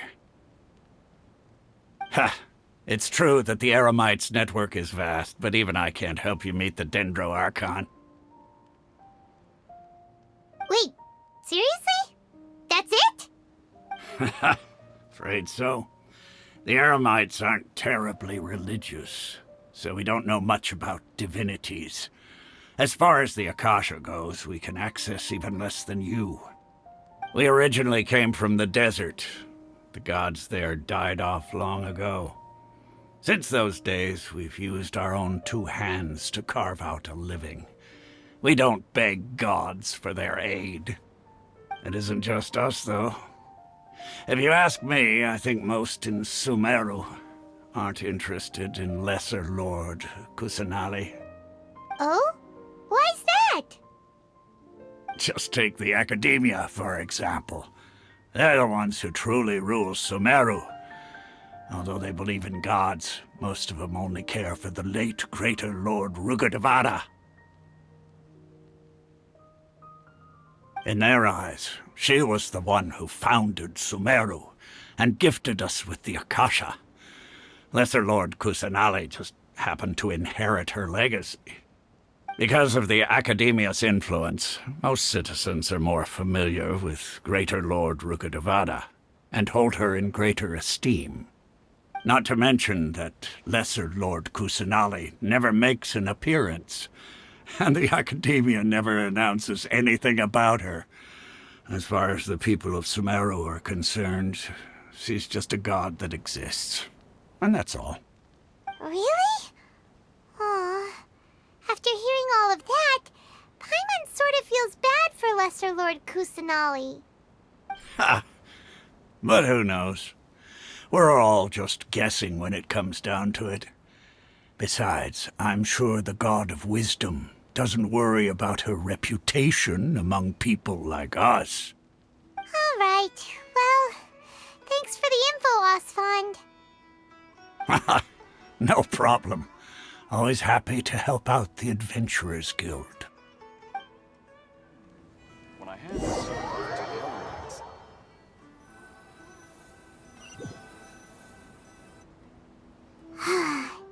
Seems Osfond was right about most people's attitudes here. Not only are they not interested in the Dendro Archon, they even say stuff like, if the Akasha doesn't think I should know, then I don't need to know about it. We've been asking for information non-stop ever since we got to Sumeru, but the harder we try, the more helpless everything seems. Isn't there at least one person in this entire city who cares about Lesser Lord Kusanali? Oh, you two are interested in Lesser Lord Kusanali? Huh? Who are you? From the sound of it, you two are Outlanders who recently arrived here. You've been asking around for information on Lesser Lord Kusanali, right? Oh, I'm sorry. I forgot to introduce myself. I'm Dunyarzad, one of Lesser Lord Kusanali's faithful followers. Whoa, really? Then do you know how we can meet with her? I'm afraid I can't help you with that. But your conversation earlier did happen to remind me of a legend about the Dendro Archon. Sure. It goes like this. Long, long ago, there was a man who heard a prophecy. It predicted that a great calamity was about to befall him. Panicked by what he heard, the man sought out the Dendro Archon in hopes that she would bless him with the wisdom to help him escape his predicament. The man journeyed across deserts and through rainforests and experienced tribulations of every kind. However, he still couldn't find any trace of the Dendro Archon. In despair, he thought, alas, the Archon has abandoned me. He then had no choice but to sorrowfully resign to his fate. Okay, and then what happened? And then, the calamity came. But to his own surprise, the man felt somehow emboldened by the trials of his journey. By relying on his own strength, he managed to overcome the adversity. At that moment, a bird perched upon his shoulder. This bird was, in fact, an avatar of the Dendro Archon. She said, "O Archon Seeker, do you now understand? She and her wisdom have long been found by you. Along your journey, we were in every flower and blade of grass, every ray of sparkling sun, and every breath of dancing wind. So long as you continue to think and ponder, we'll be wherever you go." Yeah, thanks for the story! Paimon feels all warm and fuzzy inside after that. In a way. It seems like this story is also one of the Dendro Archon's avatars. Dunyarzad, since you worship Lesser Lord Kusanali, can you tell us anything else about her? Of course. So did you two know that, I'm terribly sorry, but it seems something's come up now. Let's chat another day.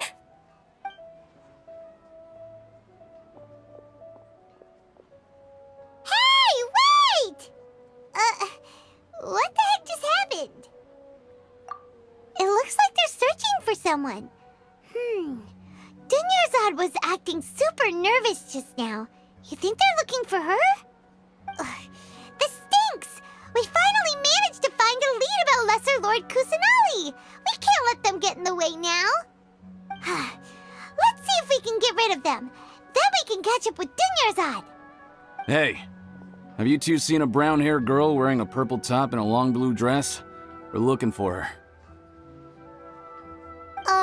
Did she have bandages wrapped around her wrists? Yes, that's her. Did you see which direction she went? Yeah, she went that way. Quick, after her!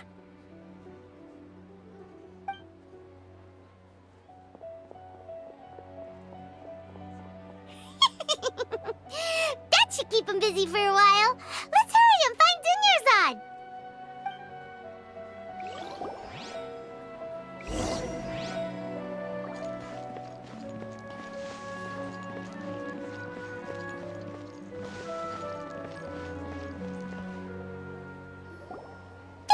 Dunyarzad, we thought you might have been long gone by now.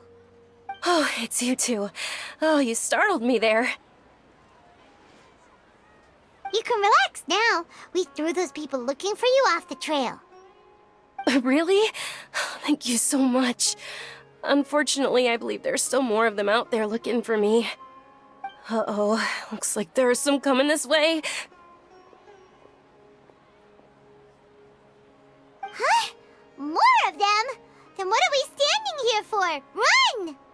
No, wait, my body isn't in the best shape. It's difficult for me to run. Okay, sounds good. There's a tavern on the other side of the port we can go to. They probably wouldn't expect me to hide in a place like that. All right, let's move out. Stay behind us. We'll keep an eye out for anyone looking for you.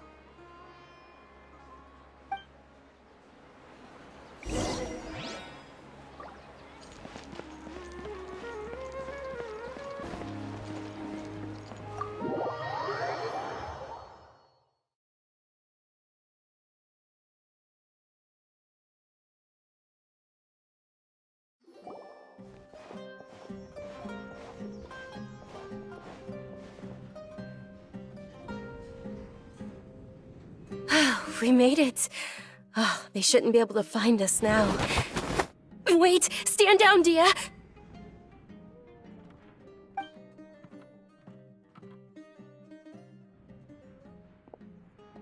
My lady, who are these two? They're travelers that I met on the street just a moment ago. They happened to notice that you were all searching for me, so they helped me hide. I see. In that case, you two should scram. There's nothing here for you. Wait a sec! Who the heck are you? And why are you shooing us away? I'm Miss Dunyarzad's bodyguard, here to see that she returns home safe and sound. My lady, let's get going. You've been gone for so long that your parents are worrying themselves sick. And if I refuse to go with you? It'd be easier for the both of us if you cooperated. But if you insist on not going, then I'll have to carry you like a sack of potatoes. Hey! Dunyarzad already said she doesn't want to go back. Why are you still pushing her? Stay out of this. You don't understand the situation. Sorry, my lady. Even though I'm your bodyguard, your parents are my employers. I have to answer to them. How much? Wait, what? How much more do I have to pay you to become your employer? So you never listen to my parents ever again. Double? A triple? Give me some time and I'll get that much. My lady, this isn't about Mora. I don't know what you think of us Eremites, but let me say this. I like Mora, but I'll never go against my principles. That's why I'm here looking for you. Sure, it's an order from my employer, but my conscience was also telling me it's the right thing to do. And knowing your health, carelessly running around like this is gonna hurt ya. For the sake of those who love you, don't be stubborn. No, you're wrong. I'm aware of my limits and I know what I'm doing. Honestly, the only people being stubborn right now are my parents. And they know perfectly well that it makes no difference if I'm at home or not. They still won't accept reality. And every time I bring this up, they just change the subject. Dia, you've been living with us a long time already. This should be old news to you. Dia, I know it hasn't been easy for Mother and Father, and I'm grateful for everything they've done for me. But there's someone else in this world I'm also grateful to. Because she saved me. The love I have for her is the same I have for my parents. This is my life and my last chance. So I want to do something meaningful.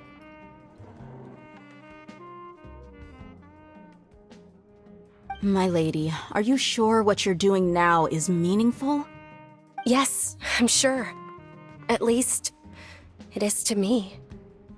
Fine, I won't ask you to return home anymore. But let me make something very clear. I'm only doing this because I respect your determination, not because I agree with you. Thank you, Dia. Sorry for being so rude just now. My nerves were acting up. And I even brought up your payment in such an offensive way. Don't worry about it, my lady. I did say that I like Mora. Besides, that's our next topic of conversation. Today's little excursion caused such a ruckus that every single bodyguard at the estate was deployed. It wouldn't be easy to hide things from your old man. Since this definitely won't be your last escapade, here's a little tip. You should at least make it look like your room and things are still in order when you leave. Also, you'll need someone to cover you for when you're out and about. So, I'll let you hire me, my lady. This way, everyone wins. As for the pay, let's say half of what your father pays me. We can settle the bill when we return to the estate. Okay, deal. Yay! Looks like they've reached an understanding.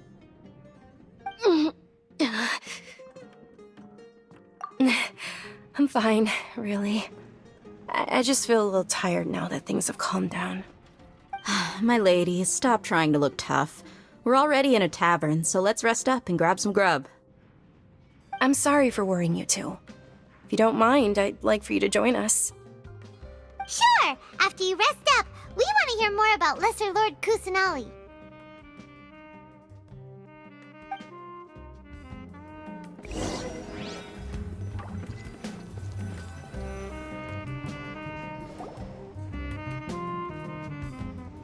Ha! Well, if it isn't Dia, haven't seen you in nearly half a year. Word on the street is that you're a bodyguard for the Homayani family now. Ha! Don't you find that kind of work boring? Nah, you get used to it. How about a menu over here? You got it. Huh? Isn't this little Miss Homayani herself? We don't get to serve personages like you very often. We'll be sure to prepare our very best. Thank you, sir, but there's no need.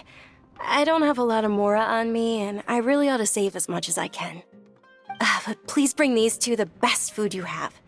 They're my new friends, so I want to be a good host for them. Yeah, we're already super grateful for everything you told us about Lesser Lord Kusanali. How about our charcoal-baked agelenach cakes? They're our signature snack, and they run cheap. Look, other customers over there are eating some now. They look kind of burnt and dry. Paimon will pass. Hey, come on! Paimon has personal preferences too, you know.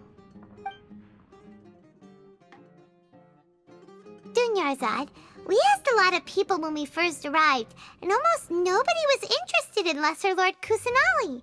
So, what made you want to follow her? Well, remember when you asked me if I knew how to meet the Dendro Archon? Even though I don't know how, I think I've actually seen her before. Huh? Really? Yes, it was when I was a child. At the time, my illness had kept me bedridden for the better part of a year. I was stuck inside and couldn't make any friends, and my parents did their best to find treatments for me. But even then, the Akasha didn't have any helpful information. My younger self no longer had any hopes or dreams. One flare-up was so bad that I was in a semi-conscious state for several days. Then one night, I woke up alone in my room. I was terrified. My body was paralyzed. Even if I cried, there was no sound. At that moment, an ethereal voice spoke in my mind. Dunyarzad, don't be scared. You don't have to cry.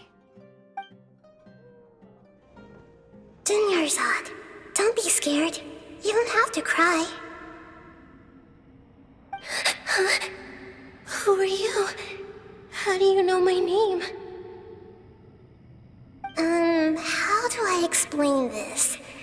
You might not be able to understand, but actually, I know everything about you. Really? Of course. I know that you're scared of thunder, that you hate taking medicine every morning, and that you love counting the petals on your mom's skirt. Wow, you really do know everything. Dunyarzad, is there anything you want?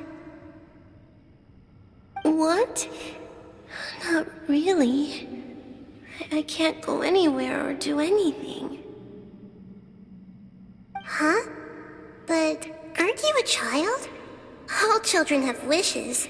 Tell me what you want, and maybe I can make it happen. But can you make my illness go away? Oh. I'm sorry. But I'm not powerful enough to do that right now. Then, can you be my friend? After that, the voice said, "Okay, I'll be your friend." Although my body was suffering during those days, that voice encouraged me and told me many wondrous things.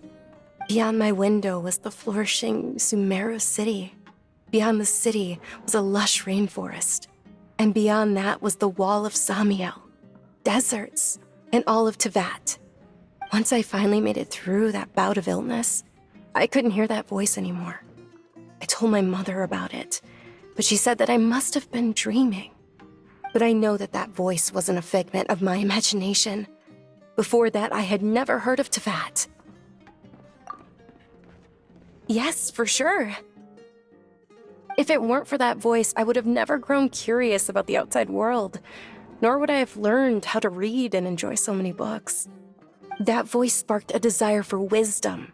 It had to have been the Dendro Archon. I've been hoping for a chance to repay her kindness. In fact, I was running around today to help prepare the Sub-Zero's festival for her. What's the Sub-Zero's festival? It's Lesser Lord Kusanali's birthday, which was the day that she was found by the sages. It's actually an old holiday that originally celebrated Greater Lord Rukkhadevata's birthday. When she passed away, the holiday eventually became a celebration of the Lesser Lord's birthday. I heard everyone was overjoyed when they welcomed her back to Sumeru. In those days, the festival was a huge deal. But because of the Academia's influence, people have gradually lost interest in the festival. The Academia actively participates in Sumeru's many holidays dedicated to Greater Lord Rukkhadevata. But when it comes to the Sub-Zero's festival, forget any funding. They practically act like it doesn't exist. Maybe they see Lesser Lord Kusanali's birth as confirmation of Greater Lord Rukkhadevata's death, so they're reluctant to celebrate it. Aw, but that's awful. It is. It's absolutely terrible. Sure, the Greater Lord founded Sumeru, but hasn't Lesser Lord Kusanali been the one quietly protecting us for the past few hundred years? Just remember that we're still out in public. Don't get too carried away now.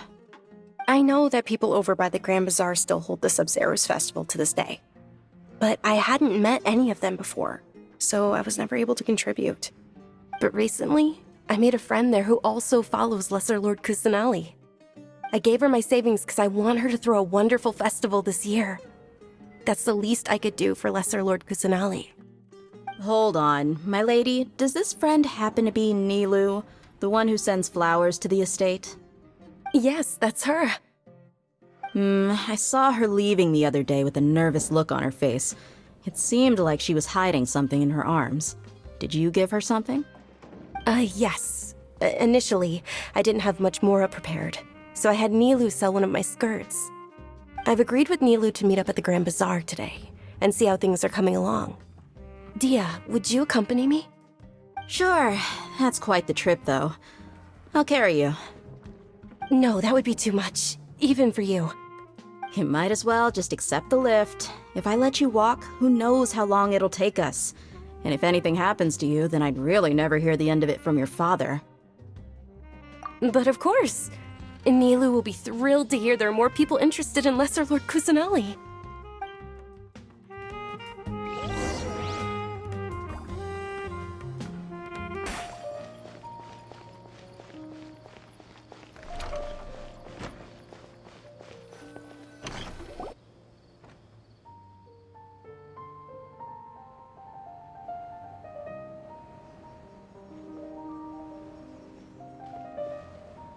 Sorry I'm late, Nilu.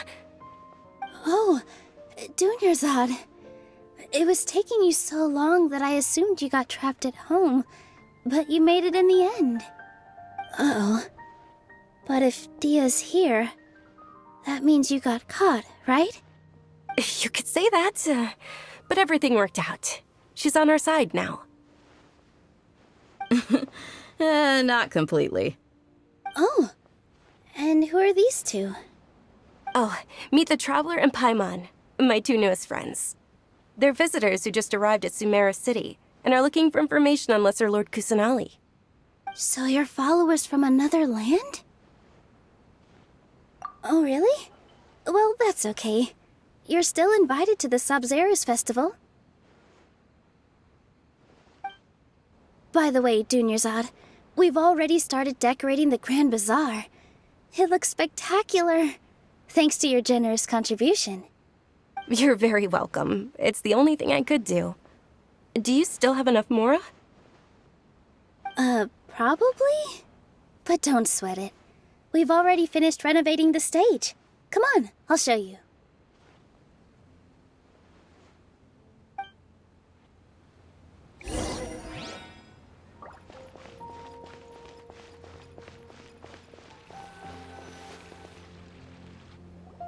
Wow! This place is amazing! Not bad. Last time I was here, the stairs were full of holes. The stairs were nothing. A little while ago, we discovered that the tree above the stage had a huge chunk of bark ready to fall off. Mr. Zubair was worried sick.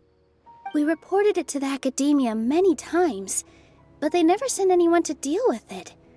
We didn't want anything bad happening, so we were going to cancel all the stage performances. Oh, probably because it was the theater asking. The academia looks down on performers like us. They probably think it would be best if the theater closed down completely. We can't let that happen, though. Not only would everyone involved in the theater go hungry, but then we wouldn't be able to hold the Sub-Zero's festival anymore. Thank the Dendro Archon for Dunyarzad. With the Mora she gave us, we hired someone to patch up the tree, and we also gave the stage a much-needed makeover. The stage is going to be even prettier when it's festival time. I can't wait for you to see it. And I can't wait to see you on the stage. You've been practicing so long already. It's almost time for your dream to become reality. It's our dream. I'll do my best for the two of us. Nilu, what are you gonna be doing at the festival? She'll be dancing the dance of Sub-Zeros, the most important performance at the Sub-Zeros festival. Dunyarzad, have you told him the origin of this holiday?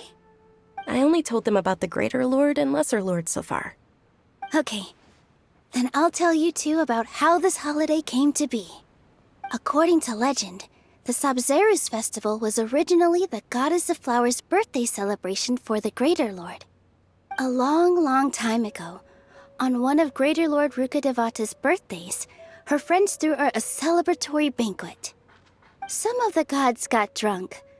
One started playing music, and the Greater Lord started singing, so the Goddess of Flowers began to dance. As she danced upon the grass, countless beautiful parisaras began to bloom wherever she stepped. Those brilliant purple flowers became her dazzling stage. All the gods clamored, "Oh, if only time could stop at this very moment." Of course they did. When people mention the gods, they always think of the Archon War. But Sumeru's gods also had happy times. Although they aren't around anymore, they're preserved in our tradition of dance. This outfit I'm wearing is apparently based on how the Goddess of Flowers looked. Though we're just tiny people compared to the Divine, we still have to do our best to make sure that the birthday girl feels loved on her special day. Nilu, you of all people will definitely be able to convey our well wishes to the Dendro Archon. I also noticed that you went the extra mile and scattered parisaras around the stage. They symbolize the Goddess of Flowers, after all. It's just a shame that all the real parisaras went extinct after her death. Yeah. The Greater Lord brought forth parisaras in memory of the Goddess of Flowers, but she ultimately could never truly replicate that beautiful purple. Thinking about the Goddess of Flowers dance makes me wish I could have seen it. If my stage were anything like that,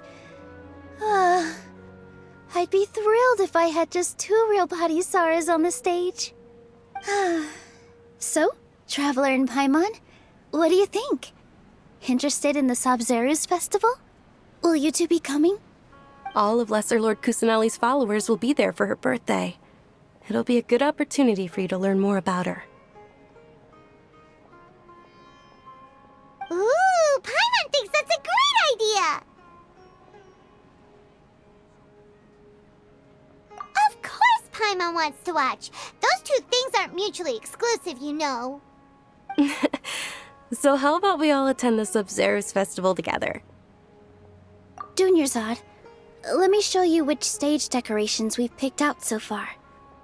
Traveler and Paimon, if that doesn't sound interesting to you, then feel free to explore the area. Everyone at the Grand Bazaar loves Lesser Lord Kusanali, and we're all looking forward to the Sub-Zeros festival. In that case, we'll take a look around.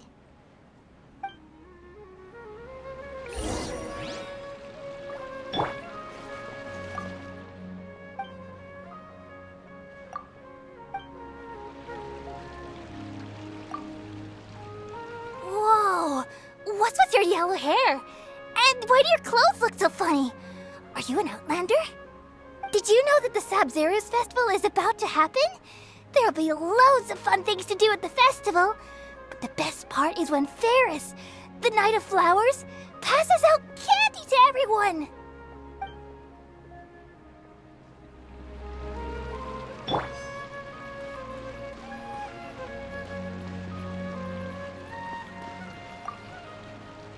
Things are really shaping up, and there's a buzz around the festival this year. We're expecting people from all over to come by this year and buy things during the festivities. Don't be fooled into thinking that Sumeru City has the best of everything. Some festival snacks are only offered here in the Grand Bazaar. And when it comes to musicians, dancers, or singers, the Grand Bazaar's got the best of the best. Sure, those folks at the Academia might not like it, but what's a festival without song and dance?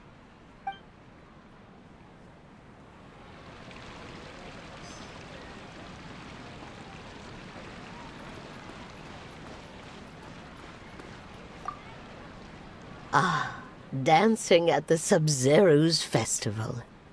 You know, I also danced when I was younger. As a child, I even asked my grandmother why we performed the dance for the Lesser Lord when it was originally done to honor the Greater Lord. My grandmother said that Greater Lord Rukkhadevata is a beloved deity and honored by all, and Lesser Lord Kusanali is too. If the goddess of flowers ever knew Lesser Lord Kusanali, then she would certainly have wished to be her friend and hold celebrations for her, too. The Sub-Zero's festival has been losing its appeal over the years. That is, until a wealthy benefactor stepped in this year and brought the festival back to life. I heard she forked out a lot of mora to make it all happen.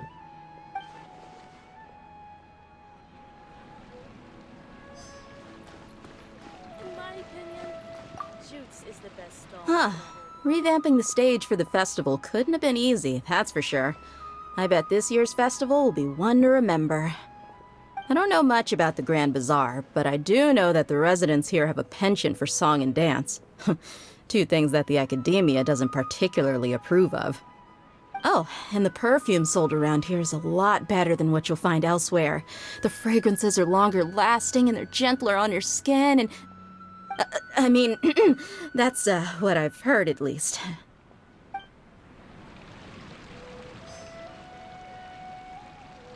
I wonder if the treasures I discovered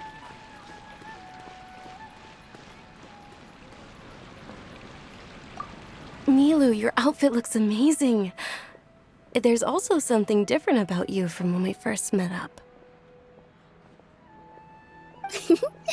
I thought I'd add a little extra pizzazz to my dress for the festival. See? Wow, did you sew all that yourself? Uh-huh. Sewing is a fundamental skill for everyone in the theater company because we make all our own costumes. Did you know that Mr. Zubair not only can make costumes, but props too? I've noticed that you can't keep your eyes off this crown. Would you like to try it on? May I? Of course. The legends say that the goddess of flowers had beautiful horns on her head, so this crown was made to reflect that.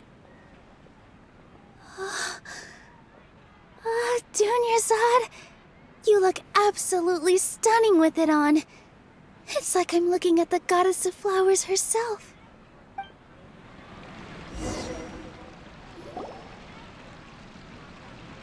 Hey! Is that who Paimon thinks it is? It looks like... Catherine!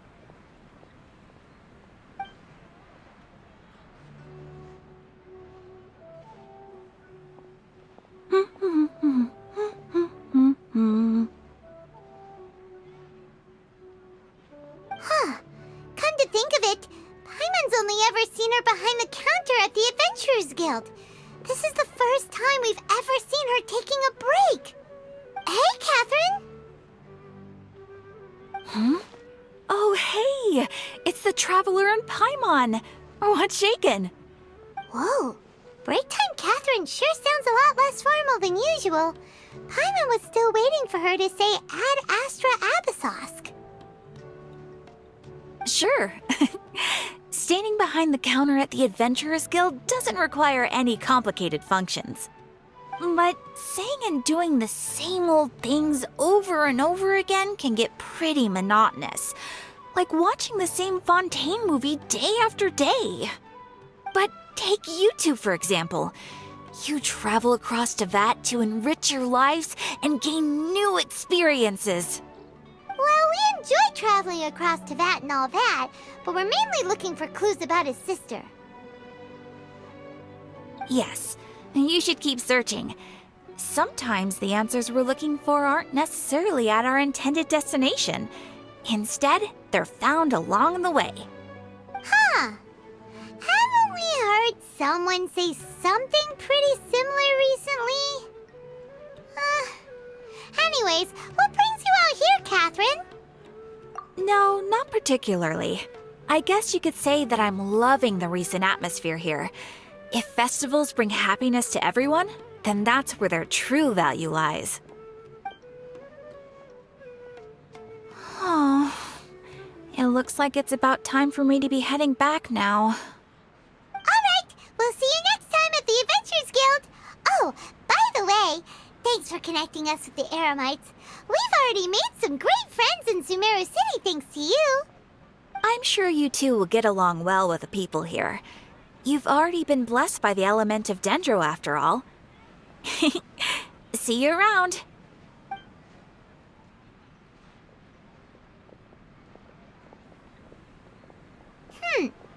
There's something really different about Catherine today. Hey, Traveler. Paimon. Oh, hey, Dia. What's going on? I've got something to tell ya. My lady knows you're looking for ways to meet Lesser Lord Kusanali, and she's been trying to come up with a way to help you. Well, I have an idea that might help. Are you serious? We'd love that! It might not necessarily pan out, so don't get your hopes up too much. I'll need to take you two somewhere and ask someone some questions. My lady is feeling a little worn out at the moment. Nilu's found a place for her to rest. After I take my lady home, let's meet in front of the Citadel of Regzar. Sounds like a plan! Let's head over to the Citadel of Regzar and wait for Dia! This is here. We've got all kinds. Comes with its own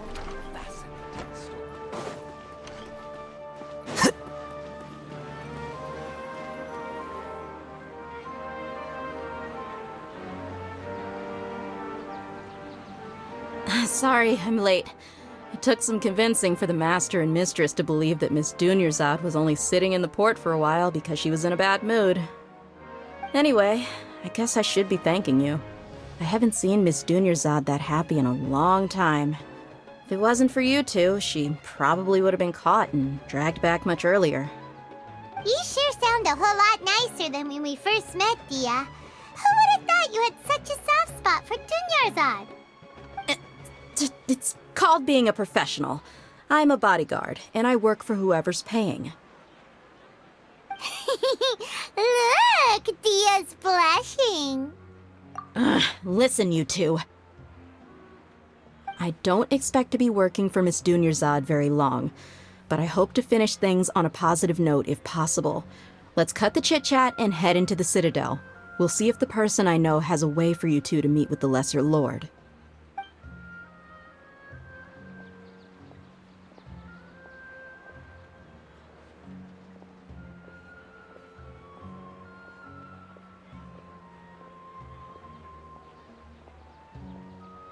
Oh, hey, Chief. Ha, Dia! What are you doing here? And well, didn't expect to see you three together. I take it you all know each other already? We met this morning after the Adventurers Guild pointed us to Ozfon for more info. No kidding. So, where's Ruksha? I thought I'd help these two out by asking about the theft. Anything you can tell him? Ruksha's gone over to the Academia. The Grand Sage recently ordered Sumeru City to begin bolstering its defenses, so people from all over have been called back to the city. Since you've already mentioned the theft, I suppose I might as well tell him what we know. Appreciate it, Chief. Theft? So, sorry, what the heck are you guys talking about? Just recently, the Academia lost something, and there's a chance the item is connected with the Dendroarchon. This case might just somehow help you in meeting her. I suppose that's one way to look at it. But if you ask me, the case is more about the Academia than anything else. Let me fill you in. The Academia recently sent a convoy to pick up an important package from Aru village. Word got out, and the convoy was robbed on its way back. The Grand Sage took the whole matter very seriously. Not only did he dispatch the Matra, but also enlisted our help in the search for leads. All we know so far is that whatever was stolen is currently in Port Ormos. You two have heard of Port Ormos, haven't you? It's the largest commercial port in all of Sumeru. You can travel there by leaving Sumeru City and heading south along the river. The Academia's grip isn't long enough to reach all the way to Port Ormos, so the city's a little more laid back, meaning the population's also a mixed bag. You never know who you'll meet there. Apparently what was lost has a great deal to do with the Akasha, knowledge, and even the gods. I'm afraid I don't have any other details for you, though. If you're interested, maybe you could head to Port Ormos and ask around yourselves. If you want my advice, try introducing yourselves as students of the Academia once you're there. Are you serious, Chief? All the Academia students are in Sumeru City, you know. Why should they pretend to be students in Port Ormos? If you're also interested, just go there and see what happens. Count me out. I've got plenty of work to do here for the Homayani family. And take it from me, if you two really do decide to visit Port Ormos, you'd best watch your backs. Let's just say that the Eremites there aren't nearly as friendly as those here in Sumeru City. There are even some extremists who go around shouting slogans like, "Retake Sumeru for King Deshret." Word is that more and more are joining their movement. They're becoming a real headache for Chief and the others. You bet they are. King Deshret's been dead for thousands of years. Now they start spreading rumors of his return. Ridiculous. Not everyone's like you, Chief. Even the desert natives who abandoned their homes in the wilderness still wish to have a god of their own. Well, Traveler, that's about all the information we have for you. Thanks, Dia, and you too, Osfond. Since we've gathered all we could for the moment in Sumeru City, let's head to Port Ormos and see what we can find next. Miss Dunyarzad is looking forward to seeing you both at the Sub-Zerus Festival, so be sure to get yourselves back here in time for that. Good. Then we'll see you both at the Sub-Zerus Festival.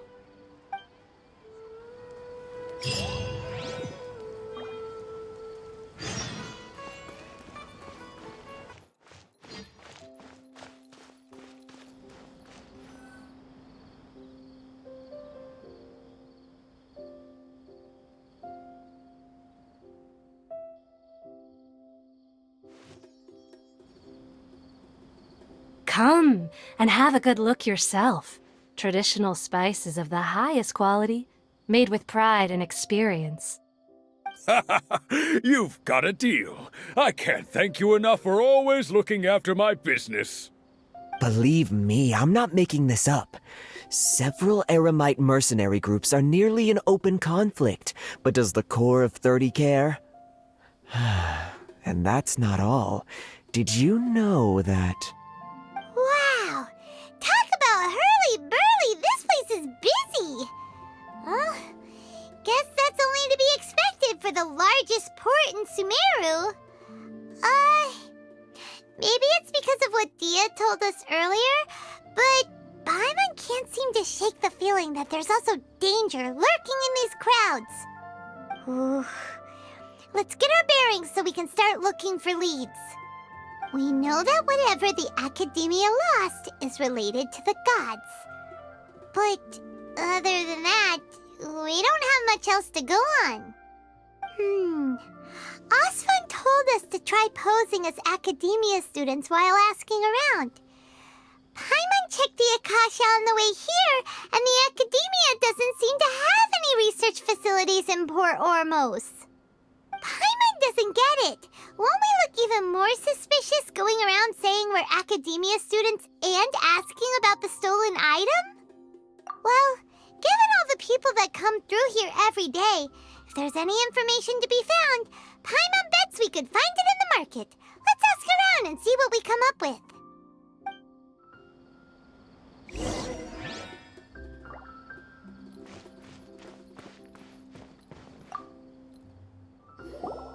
Welcome. Welcome. How can I help you two? Hi there. We would like to ask you a question.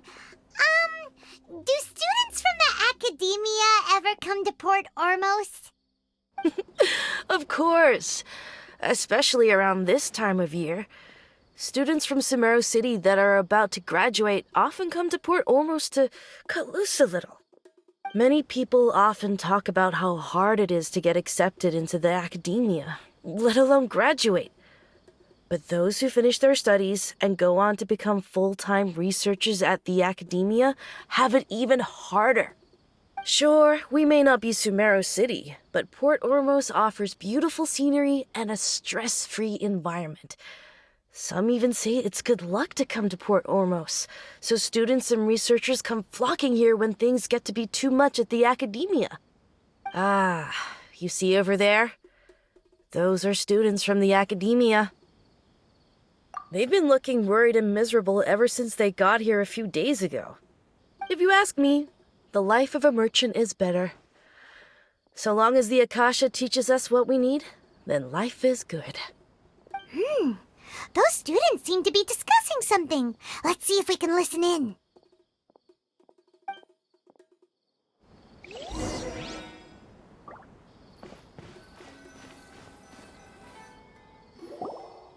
It's no good.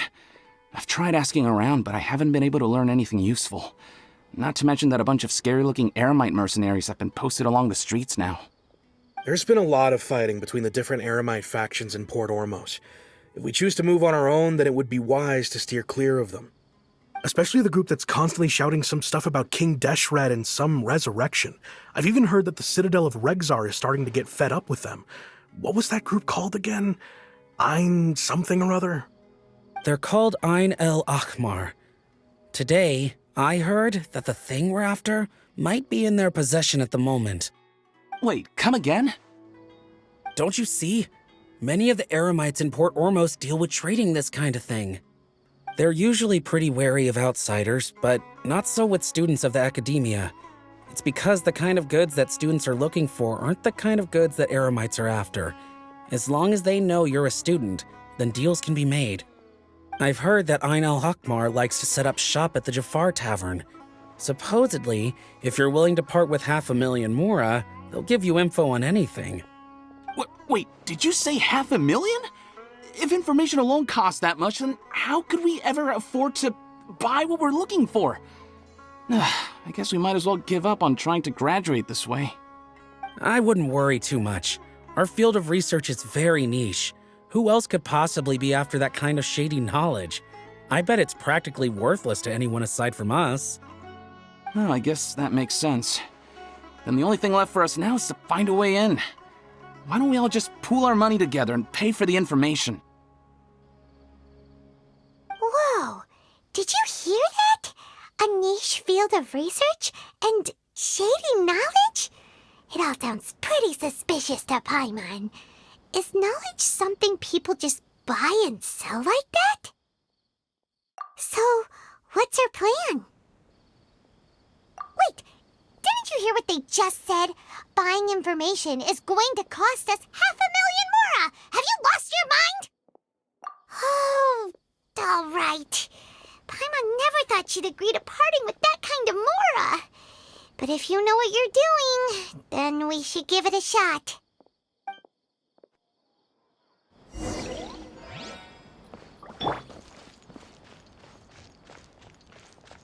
Body and mind. This is the place we heard those students talking about. Let's find a seat somewhere and see if we can spot the group they mentioned.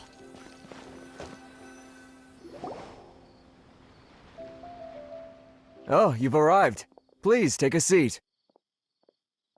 So, they think that they can go toe-to-toe with the boss? Huh! Once we reclaim the power of King Deshret, they'll be the first that the boss punishes. They're nothing to be afraid of. Our main rival now is the Caracal Battalion. They've also amassed a significant amount of Mora this time, so we mustn't underestimate them. How can the Caracal Battalion compete with the boss when they're nothing but a bunch of money-grubbing opportunists out for a quick Mora? Yeah, with Boss's fervent devotion, he'll be able to use this power to bring our god back this time. Huh. All these guys talk about is King Deshret, so they're probably the ones we're looking for. Greater Lord Ruka Devata. That traitor and her followers must not be spared. The day will come when King Deshret exacts vengeance on Sumeru, and all of them shall be punished. Yeah, Paimon was wondering what they meant too. We should ask about that if we get the chance later.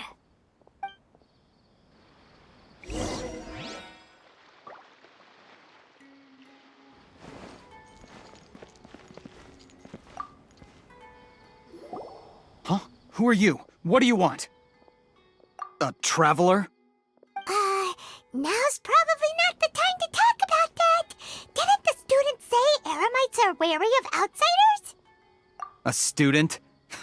What's a student from Sumeru City doing in Port Ormos? Ah, well, if it's info you want, you've come to the right place. The question is, can you afford it? Oh, Paimon can't stand to see so much more go. But there's no other choice right now. Here, this is the merchant's address. Whatever you're looking for, you'll find it there. Hmm? Well, what are you waiting for? Oh, that's right! We heard you mention King Deshret just now. We're actually interested to know more because we're, archaeology students! Fine. Since you've already handed over the Mora, I guess I can throw in a little extra info. As you can see, members of Ain al-Ahmar are devout believers of King Deshret. Years ago, King Deshret founded the great desert nation that was our homeland.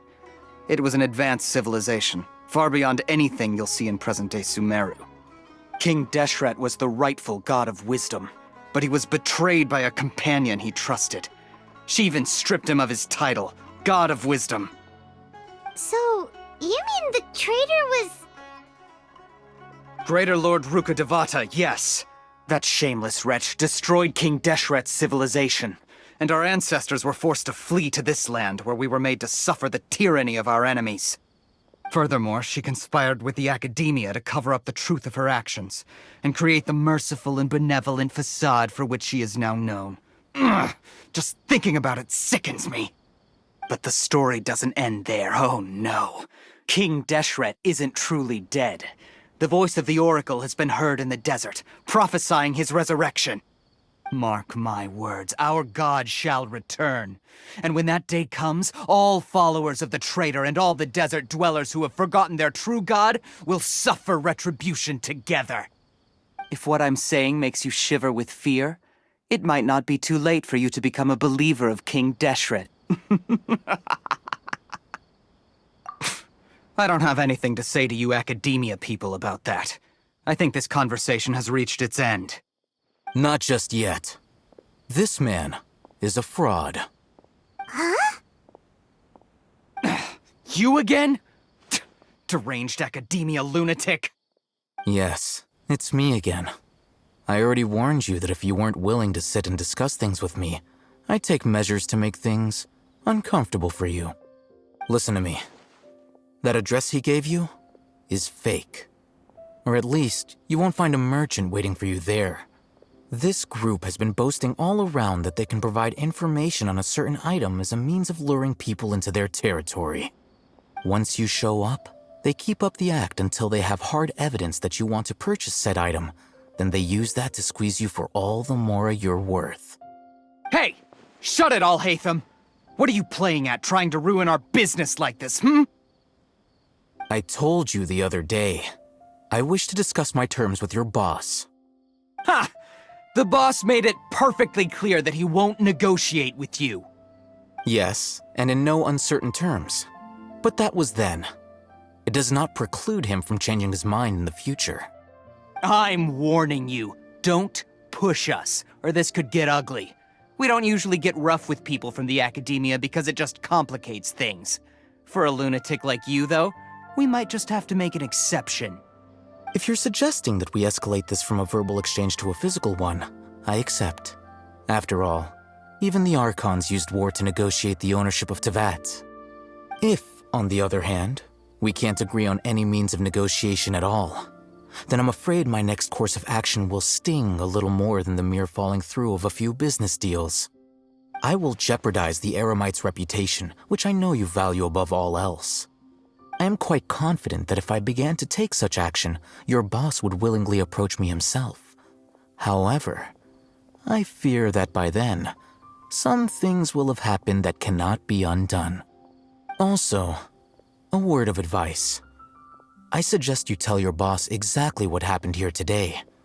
Otherwise, he might blame you for not telling him in the future. What did you say? Consider this. Have I ever failed to follow through on my word in the past? This guy is really out of his mind. Okay then. If you really have a death wish, let's meet a week from today. The pier in front of the Pharos Lighthouse, 4 o'clock in the afternoon, sharp. Don't expect us to hold back. Not so fast. First, you return the 500,000 mora to them.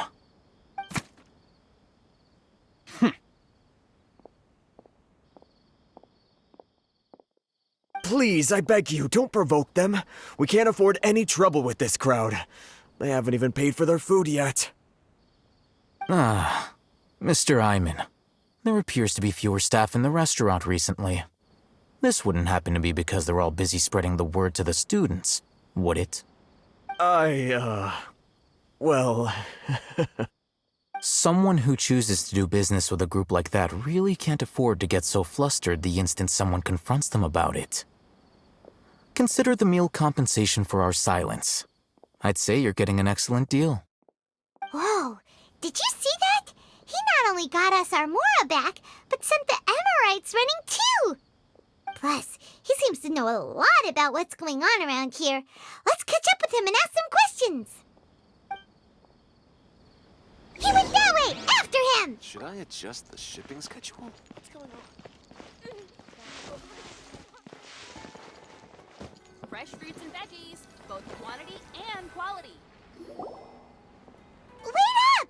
It's Al-Haytham, right? What do you want? No need for thanks. My goal was to get to them, and you two gave me just the opportunity I needed. We're even. Oh, I advise you to keep your distance from them. Since they weren't able to make off with your Mora in the end, they might harass you again in the future. All right. Goodbye. Hold your horses! We still have something to ask you about! Since you tore through their scam right in front of them, you must know the real story about certain something, no? Who exactly are you two? And why are you inquiring about that? A student. Right. Look, you should know that those thugs conducting business with you had nothing to do with your lie. Huh? Oh, yeah!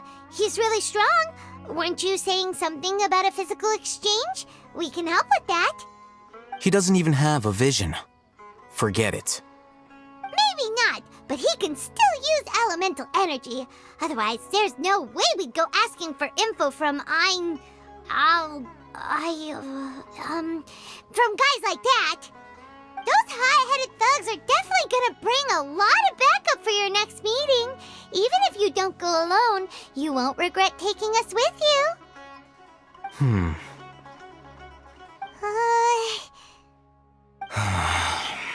All right, I accept. Got a pen and paper? If you're searching for someone who sells that kind of merchandise, I'll give you one of their addresses, and you can try your luck. We'll reconvene at the appointed time by the pier. It doesn't matter if you show up or not. So, since you were happy to give us this merchant's information, does that mean you can tell us exactly what we're after? You were willing to part with 500,000 mora for something and you didn't even know what it was? Okay. Well, if you truly are as skilled as you claim, then you can beat the answer out of them when they become hostile. Look, if you've been making inquiries, then you have to know something by now. Tell me what you know so far, so I don't waste time repeating information. We know it's connected to the academia somehow, and that not only do the Eremites deal in it, but some students want to get a hold of it too. What else? You know almost everything there is to know, but you're unable to compile this information because you've never seen the object before. This is what you've been looking for. Huh? Paimon can't tell what it is. It looks like some kind of ornament. This is a knowledge capsule. To put it simply, it's a vessel that can store a fixed quantity of canned knowledge. It's like a miniature Akasha. Anyone who links it to their personal Akasha terminal instantly becomes privy to its contents. Correct. Anyone. Unlike the Akasha, which heavily regulates who can access what information, knowledge capsules confer their contents without any requisites. That's amazing! It's essentially a convenient and harmless vestibule for knowledge. Unfortunately, it's illegal in Sumeru to privately possess or trade them. They were created as a means for scholars to transfer knowledge gained from Irminsul into the Akasha, and are intended to be destroyed immediately after use. But despite strict regulations, some of these knowledge capsules will always escape destruction. After all, there will always be those in this world who are dissatisfied with life as designed for them by the Akasha and wish to change their fate. Over the past century, a wide variety of canned knowledge has been leaked from the academia. Now, in Port Ormos, the valuable ones are a means to mora for the Eremites. Meanwhile, those which the Eremites deem to be useless to them occasionally prove useful to the common citizens and hapless academia students. Well, I think that about sums it up.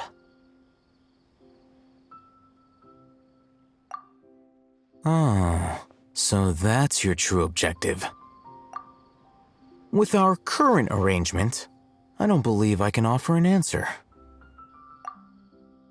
You're still resolved. Fine.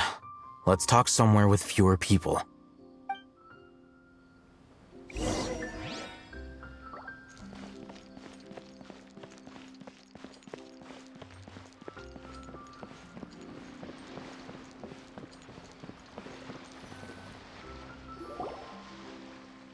Let's continue our conversation here. If you wish to learn more about the knowledge capsule that the Academia lost, then you must help me with something. I need you to find someone named Dory, a traveling merchant.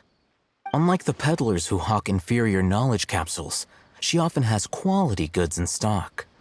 Some say that as long as there is profit to be made, there is nothing she won't dare to sell. She's guarded against people from the Academia because most of her wares don't comply with Academia regulations. I think she blacklisted me.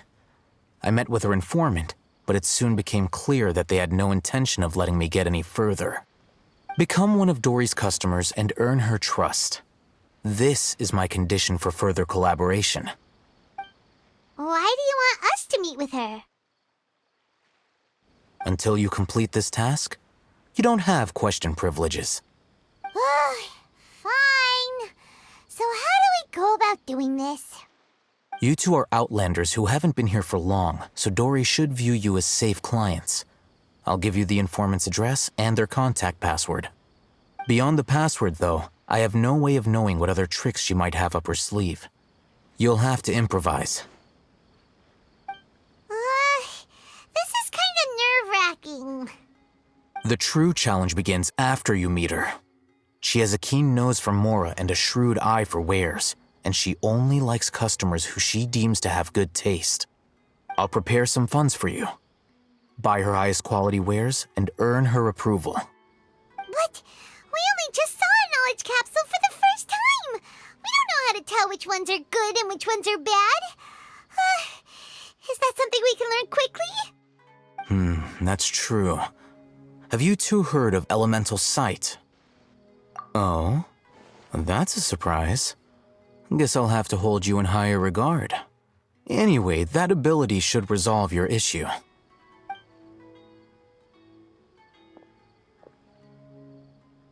Here are 2 knowledge capsules. Tell me, can you detect any difference in their quality?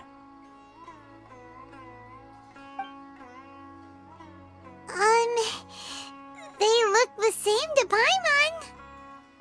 Try inspecting them with elemental sight.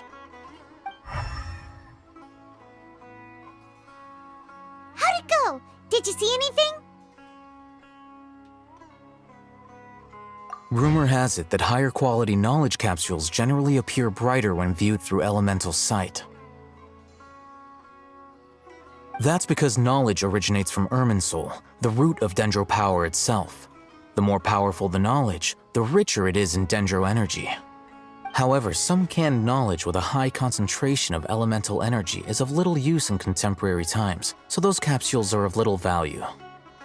Using elemental sight is merely a stopgap measure, but it should suffice for earning Dory's trust.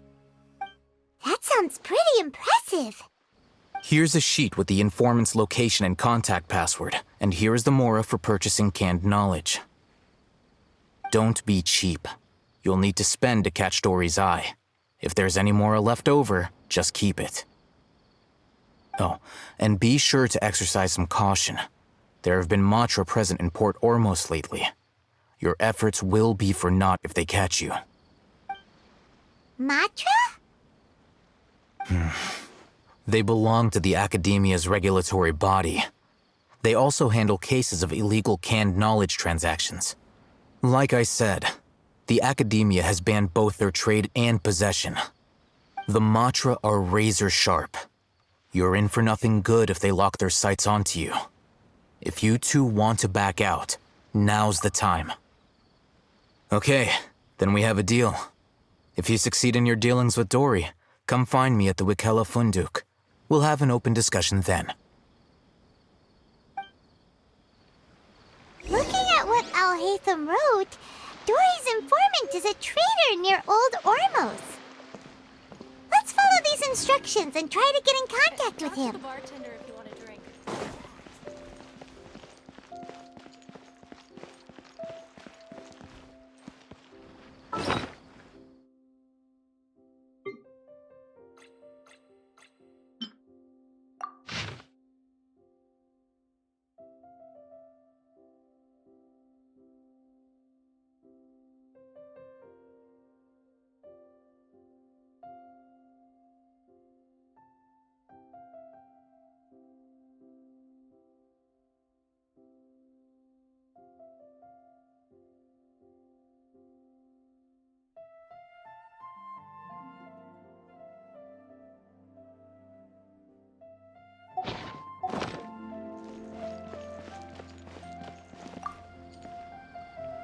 Hello. What are you two looking to buy? Wait, are you sure you're remembering that right? Paimon doesn't think it was that on the paper. What a unique palate. We have unripe horror fruits, but we usually keep them in the back. I'll have someone escort you. Following the paper got us past the first round. Ronak, these two want to buy unripe horror fruits. Show them to the warehouse. Got it. You two, please follow me. You two have a fascinating fashion sense. We haven't seen a customer wearing a Sumeru rose for quite some time. Hold on. Let me think. Sumeru rose means common merch. No, look again. We're obviously wearing morning flowers. Ah, my mistake. I do apologize. Whew. That pop quiz sure was scary. The warehouse is up ahead. Please follow me.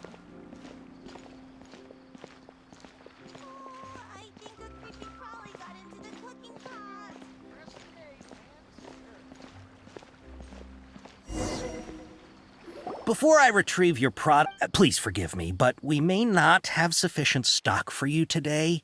Earlier, many of our hara fruits were taken by mice. Thanks. If better goods come in, you'll be the first to know. You look like you have some skill. Why don't I pick out some fruits that'll make you dizzy? Yep, that's the right answer. But eating hara fruit that makes your head and ears ring sounds like a bad life decision. Would you like your hara fruits to be packaged in the Sumeru City or Port Ormos style? Wow, you two sure are generous customers. We'll be sure to package your products beautifully. Okay, everything has been confirmed. Miss Dory is waiting for you up at... Shoot! It's the Matra! Run! What? The Matra? Where? Oh, Hatham said we're done for if they catch us. We gotta get out of here. We don't know this area, so let's follow that informant.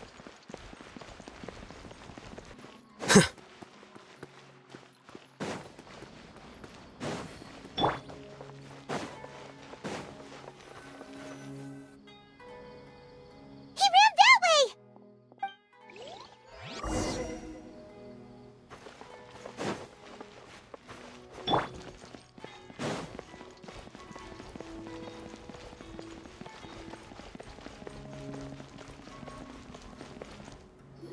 Look, he's over there!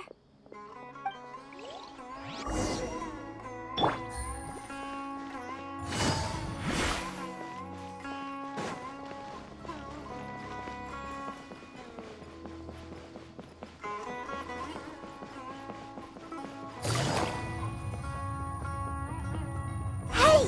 If you're hiding from the Rishbaland tiger, come this way! Another password! Huh? Oh, that... Here, over here. You can stop running now.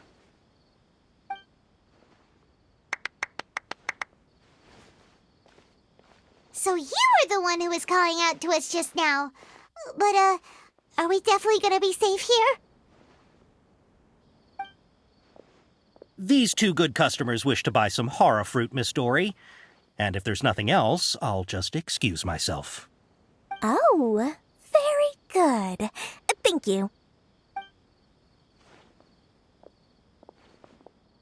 Huh?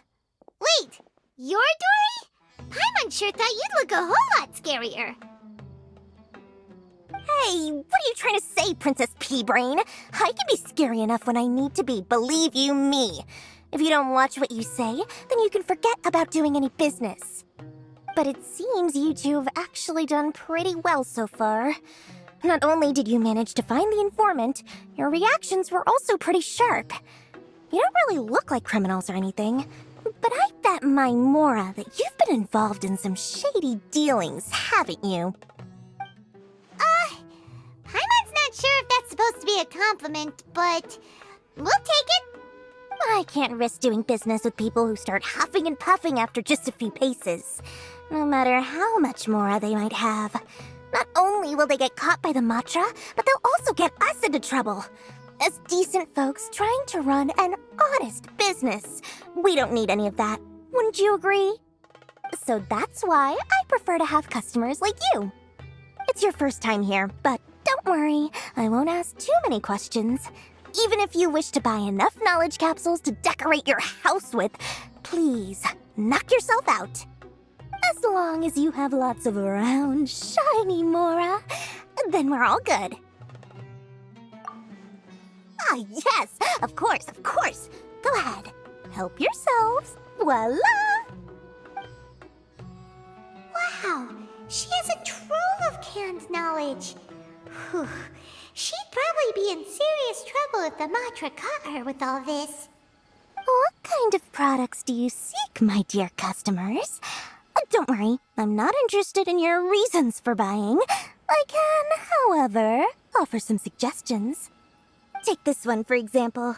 An analysis of the sociological ideology and dialectics of the Hilichurls.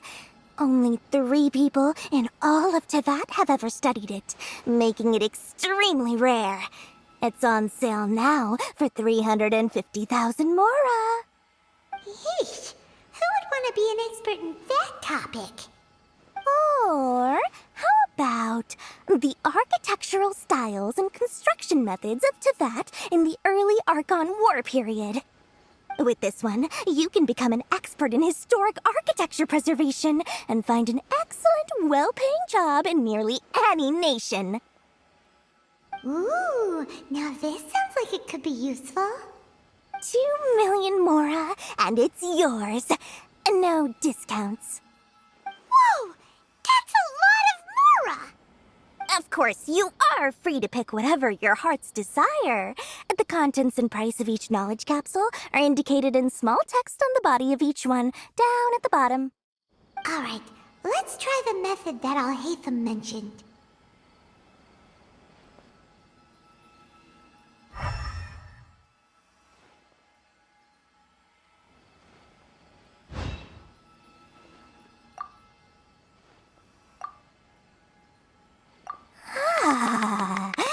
You've really got a good head on your shoulders, and quite the eye for quality.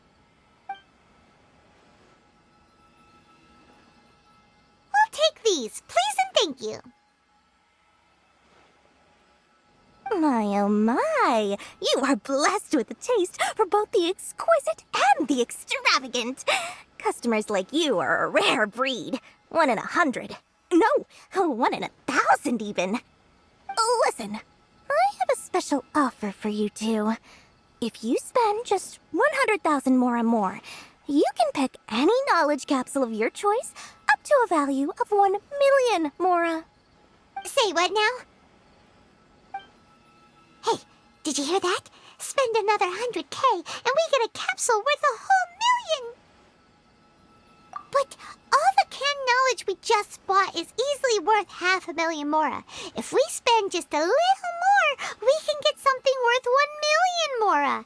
Isn't that a fantastic deal? Think about it. We've gone to all this trouble to get this canned knowledge. And so far, everything we bought belongs to Alhaitham. Aren't you even the least bit curious about how this whole canned knowledge thing works? We're talking instant knowledge here. Don't you want to try it yourself? Come on, come on! We still have around 100,000 of Alhaitham's Mora left, so let's put it to good use by finding something useful for you. Ahem! You've got a deal, Dory! We'd like to spend an extra 100,000 Mora. Excellent!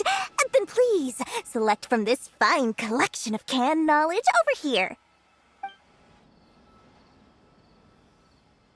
Hold on a second. Paimon thought we could choose whatever we wanted. Why can't we choose the ones from over there? Oh, but my dear customer, the knowledge capsules over here are worth 1 million Mora each. I'm sure discerning customers like yourselves will be able to find something to your liking. Please, take your time. Oh, Paimon has a bad feeling about this. Let's use Elemental Sight again to check these.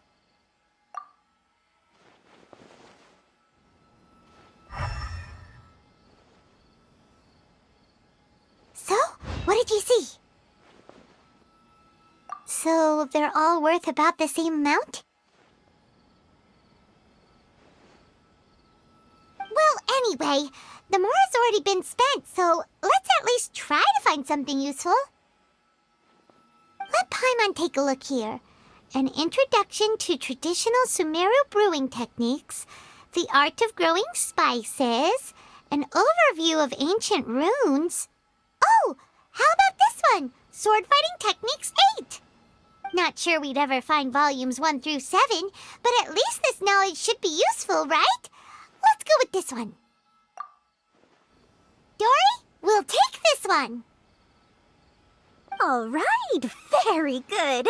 I'm expecting some new goods in the next couple days, so be sure to check back again soon. Whether it's canned knowledge or anything else you need, bring your Mora to Dory and doors will open.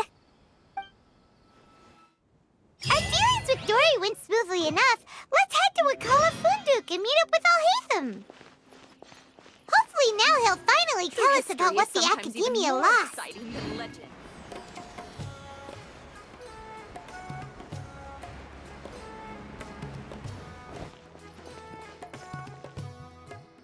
Ha, you two made it. And from the looks on your faces, you were successful. Whoa, there's so many people from the academia here. Why would you pick this place as our meetup spot? Well, Wikela Funduk is under the academia's control, so naturally the academia has people working here. I came to Port Ormos under the pretense of conducting official business. You're a pretty daring guy. Relax. No one here is interested in anything we say, and the Matcha won't come here. Okay now, tell me how your encounter with Dory went. Okay, we did what you asked. So, can you tell us about the knowledge capsule that the academia lost now? Before that, I have to ask, why are you two so intent on tracking it down? You don't have to answer, of course. Yeah, he just wants to meet the God of Wisdom and ask her about something important. We've been in Sumeru for a while now, but we still haven't found a way. When we heard that the academia had lost something that might be related to the gods, we came here in case it turned out to be our lucky break. In that case, you're on the right track. A short while ago, the academia lost a knowledge capsule in the desert. It's supposedly a divine knowledge capsule. Use it, and you'll gain the wisdom of the gods. Wow, there's really such a thing as that? Hey, if we find it, do you think we could learn how to meet the Dendro Archon? Ooh, or how to find your sister? I highly doubt it has any mystical properties, but it does indeed exist. And it's right here, in Port Ormos. So, where exactly? That's what we need to find out next. I won't deny that. I am investigating because I'm curious as to what the divine knowledge capsule truly is. As you know, the Eremites in Port Ormos also have their eyes on it. It is an extremely precious item. The knowledge contained within may bring great power or wealth to whoever has it in their possession. Several brigades have been vying for ownership of it as of late, but there is still no victor. My personal finances and connections cannot compete with those of the Eremites. After attempting various methods, I finally managed to reach a tentative agreement with several brigades. I agreed to forego ownership of the divine knowledge capsule in exchange for the opportunity to study it. After all, there's no harm in understanding what it is. However, there are those who are less amenable to negotiation, such as those from Ain al-Ahmar. They adamantly believe that the divine knowledge capsule contains King Deshret's power, and that he will return to this world when they obtain it. They refuse to let anyone from the academia tarnish their deity's soul. So you kept hounding them because they refused to cooperate with you? Yes. Ain al-Ahmar isn't exactly wealthy, but its members are determined to get that capsule by any means necessary. To that end, they've resorted to many methods more foul than fair in order to amass sufficient funds. So, I've been sabotaging their business to force them into negotiating with me. The divine knowledge capsule should be up for a secret auction within the next few days. Each brigade will place their own bid, and the prize will be covertly given to the winner. To ensure the capsule's security and to evade the Matra's notice, the winning brigade will not publicly disclose their victory. Unless I know whose hands the divine knowledge capsule ends up in, my agreements with them will fall through. Dory is the most reliable source of information, but that avenue was previously closed to me. With you on board now, the situation is different. In other words, you wanted us to befriend Dory so you could find out where the divine knowledge capsule is. Yes, you can say that. But this arrangement harms none of us. The day after tomorrow, go back to Dory and try to purchase information on the divine knowledge capsule's whereabouts. If she has no information, wait 2 days and approach her again. If I get the opportunity to study the divine knowledge capsule, I will relay my findings to you. Will that suffice as compensation? Okay, then we'll meet up in 2 days. Alhaitham, before you go, So, we actually bought a knowledge capsule for ourselves, but we're not sure how to use it. You two want to try using a knowledge capsule? Sure, I can teach you. Doing so right under the Academia's nose is a bit problematic, though. What do you say we head to the outskirts of town?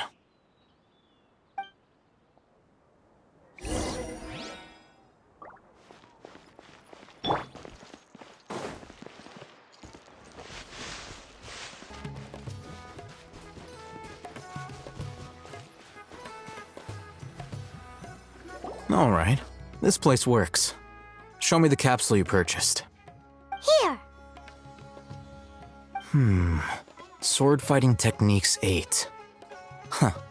A combat class knowledge capsule. This class is something of a rare find these days, since most have been taken by the Eremites to augment their battle capabilities. Really? Aw, yeah, what a great buy! If you want to determine the efficacy of this capsule, I can evaluate your combat ability. However, effects will likely be minimal if you already possess a high amount of strength. We can conduct a controlled experiment where you fight 2 battles, one before using this knowledge capsule and one after. While you fight, we can use an Akasha terminal to monitor your various physical parameters. There may be variances in your physical strength between the 2 tests, as well as a disparity in your opponent's abilities. But don't worry, I'll run statistical analyses afterward to mitigate any confounding effects. Wow! Haytham! You must have been one of those guys at the Academia who got top grades on everything. Paimon's curious about something, though. You definitely weren't one of those students who needed canned knowledge to graduate from the Academia, right? So why are you risking getting caught by the Matra for this capsule? When you are unable to understand a researcher's actions, most cases can be attributed to curiosity. This is but one theory. Sounds like you're trying to avoid the question. All right, let's begin the test. Just fight as you normally do.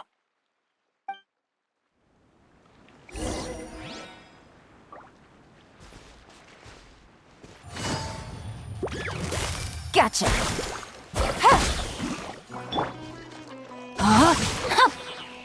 Dissipate.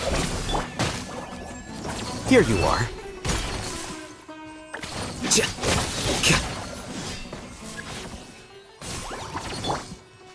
Rain outlines your fate. Busted.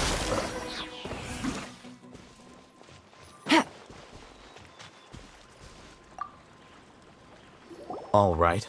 I'll link your Akasha terminal to record data. The next step is to use this knowledge capsule. Hold it in your hand. I'll help you establish a connection with it so you can activate its power.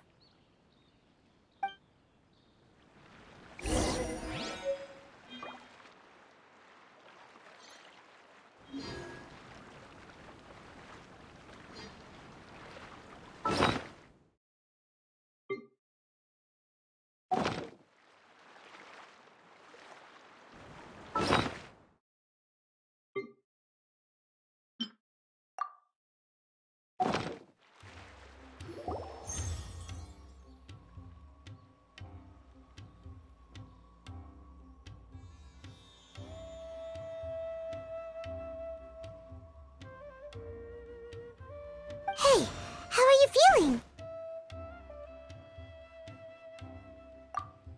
You mean that it worked? All right. Time for round 2. Fight with the same composure as before.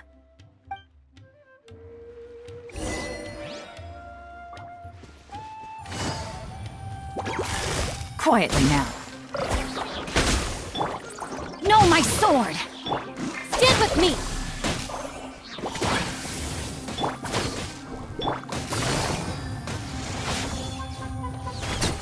Busted.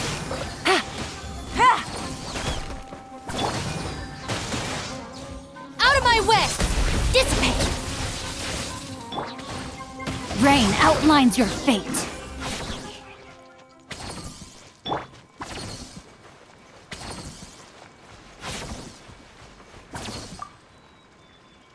Now, I'll start recording data again. Haytham, them. How's it going? Well, the knowledge capsule you purchased did improve his combat capability. During the second fight, his overall fighting performance increased by 0.073%. Wait, how much?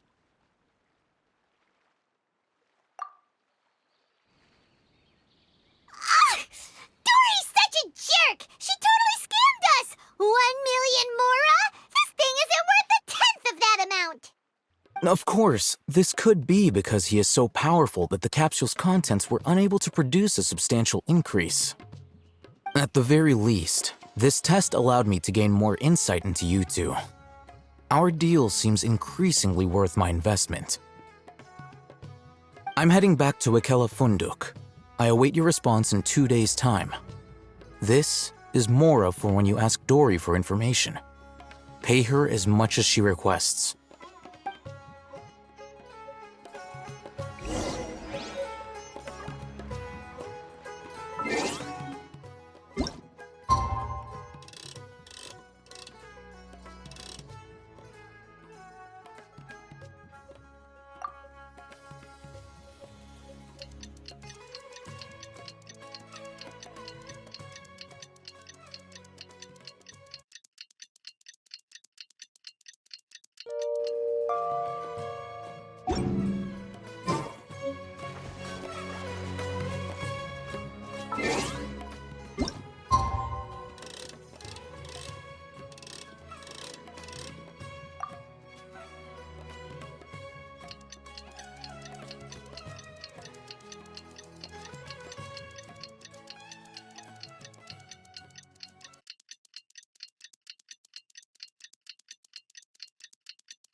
If the Let's see Dory today and ask her about where the Divine Knowledge Capsule is.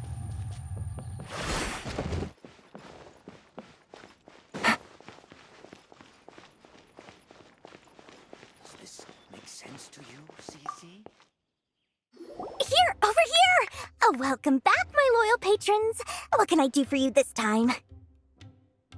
You name it. Canned knowledge, supplies, or anything else you need. I'll find a way to get it. Where there's a waterfall of Mora, there's a way. Can you really get us anything we want? Anything at all? Aha! So it appears that canned knowledge alone is no longer sufficient for your opulent appetite. Then please oblige me. Tell me what you have in mind. Oh! I knew customers with pockets as deep as yours would undoubtedly crave something more profound than ordinary canned knowledge. But you know, that kind of information isn't going to be cheap. After all, I had to work really hard to weasel my way into the auction site. Not to mention that if anyone found out that I was the leaker, I would be in big, big trouble. But how can we be sure your information is accurate? Paimon's curious how you just happen to have this kind of info the moment we need it. Because to me, anything of value is what I consider to be my supply. Therefore, I must always be aware of what's hot on the market in order to secure more sales. As for the information's authenticity, well, you've no need to worry about that. I used a camera to take a picture of the transaction. That way, no one can dispute it. It's always a pleasure doing business with such sterling patrons. Now that you've paid in full, here's the scoop. The Divine Knowledge Capsule was purchased yesterday by a certain Misery, the leader of Ain el Ahmar. Ain el Ahmar? You mean the Eremites who worshipped King Deshret? Ah, so you're already familiar with them. The group has done everything in their power to obtain the Divine Knowledge Capsule. After all, they believe it contains the power of King Deshret. That Divine Knowledge Capsule is unlike any other canned knowledge I've seen before. It was glowing bright red. The capsule is clearly visible in the picture I took. You can look for yourself. Thanks for the info, Dory. Please, it's my pleasure. It's all thanks to discerning customers such as yourselves that my efforts yesterday were not in vain. Please, don't hesitate to contact me if you ever need anything else in the future. More for Dory opens doors. Well, we figured out where the Divine Knowledge Capsule is. It turns out it ended up in the hands of Ain el-Ahmar. Let's head back and talk to Al-Haytham.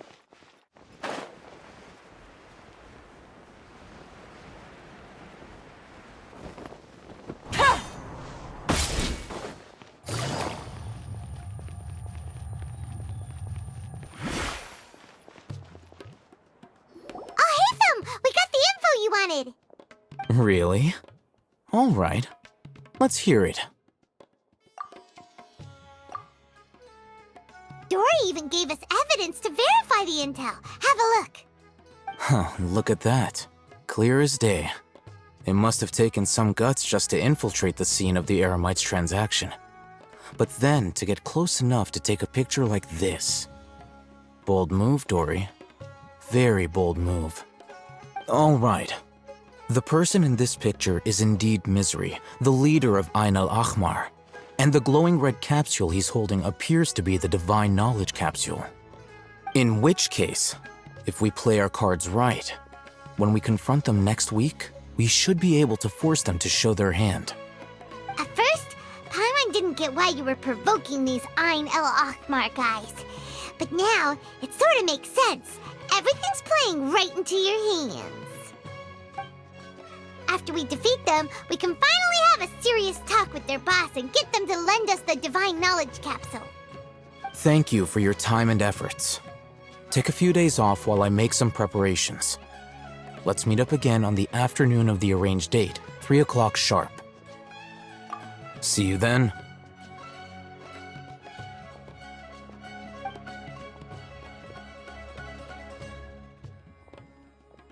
Al-Haytham sure is taking his time.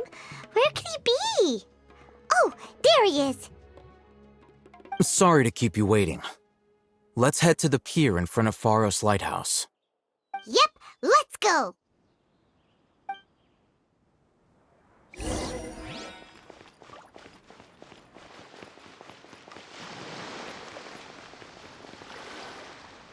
Al-Haytham. I knew you were crazy, but I didn't know you were crazy enough to actually show up. It was I who demanded that these negotiations take place. I was more worried that you might go back on your promise. But to your credit, it appears that you're sticking to your word. This is turning into quite an occasion. I also brought some backup. I assume you don't mind. Backup? Aren't you the brat from the restaurant the other day? You've come to support this lunatic because he helped you out? Fine, your funeral. I'm not going to mince my words. Once we're done with you, you'll be nothing more than fish food. Get 'em, boys!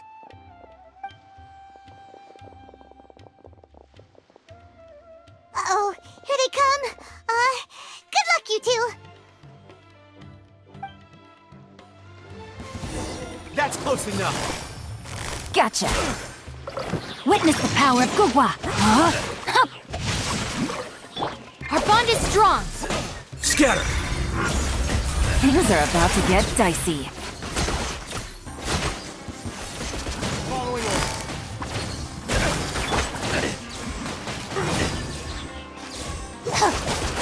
Stand with me. Yeah.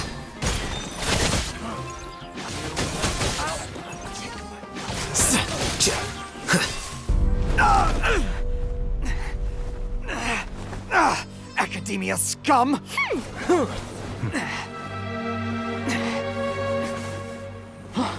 Boss! Finally! Did you use it? Great! Now we can...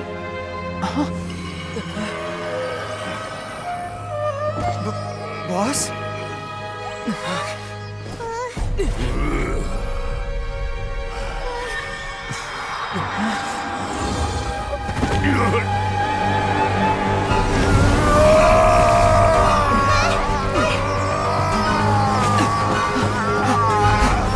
Boss! What's wrong? What happened to him? We have to cut his Akasha connection, now.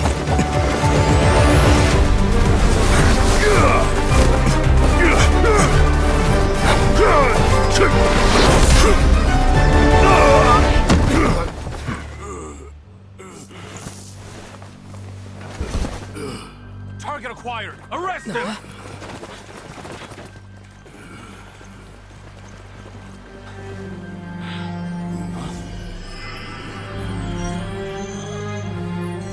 Do not impede our work. Is that understood, Al-Haytham? Of course. I was only trying to help. Take him away!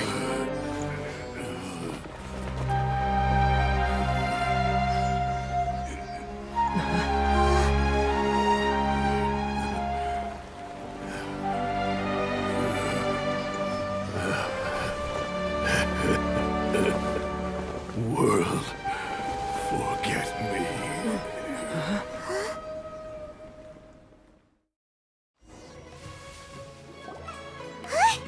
What in Tibet just happened? It's like that big guy suddenly lost his mind. It looks like he used the Divine Knowledge Capsule. You mean the Divine Knowledge Capsule did that to him? Oh, yeah.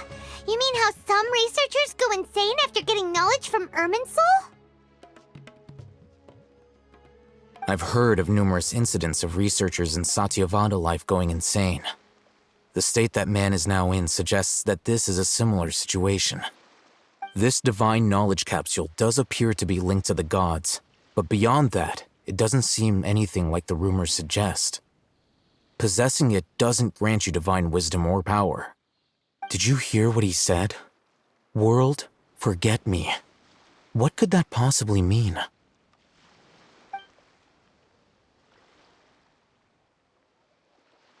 If the mantra took him away, then that means the Academia got the Divine Knowledge Capsule back too. What a shame. We were so close. Still, Paimon didn't expect the Divine Knowledge Capsule would be so dangerous. Imagine if we tried to open it. Oh, who knows what would have happened to us? As things stand, there is no reason for me to remain in Port Ormos. I believe our collaboration has also reached its end. Oh, we were so busy trying to find the Divine Knowledge Capsule that Paimon forgot to ask you something. Since you're a member of the Academia, do you have any idea how we can go about meeting Lesser Lord Kusanali? Truthfully, I don't. Lesser Lord Kusanali appears to exist outside of Sumeru's entire administration. Most of the time, you wouldn't know she exists at all. Moreover, since the Academia possesses the Akasha, a symbol of our deity's wisdom, scholars have no reason to desire to make contact with the deity herself anyway. Everything about Lesser Lord Kusanali is such a mystery! I'm heading back to the Academia. How about you two? It's almost the day of the Sub-Zeros Festival. Maybe we should head back too. We've been rushed off our feet over the past few days, so maybe a little rest and relaxation will do us good. Then we'll part ways here, Al-Haytham, until we meet again.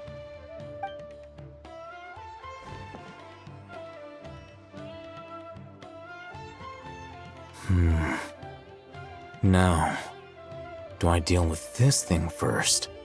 Or should I produce the report that the higher-ups require?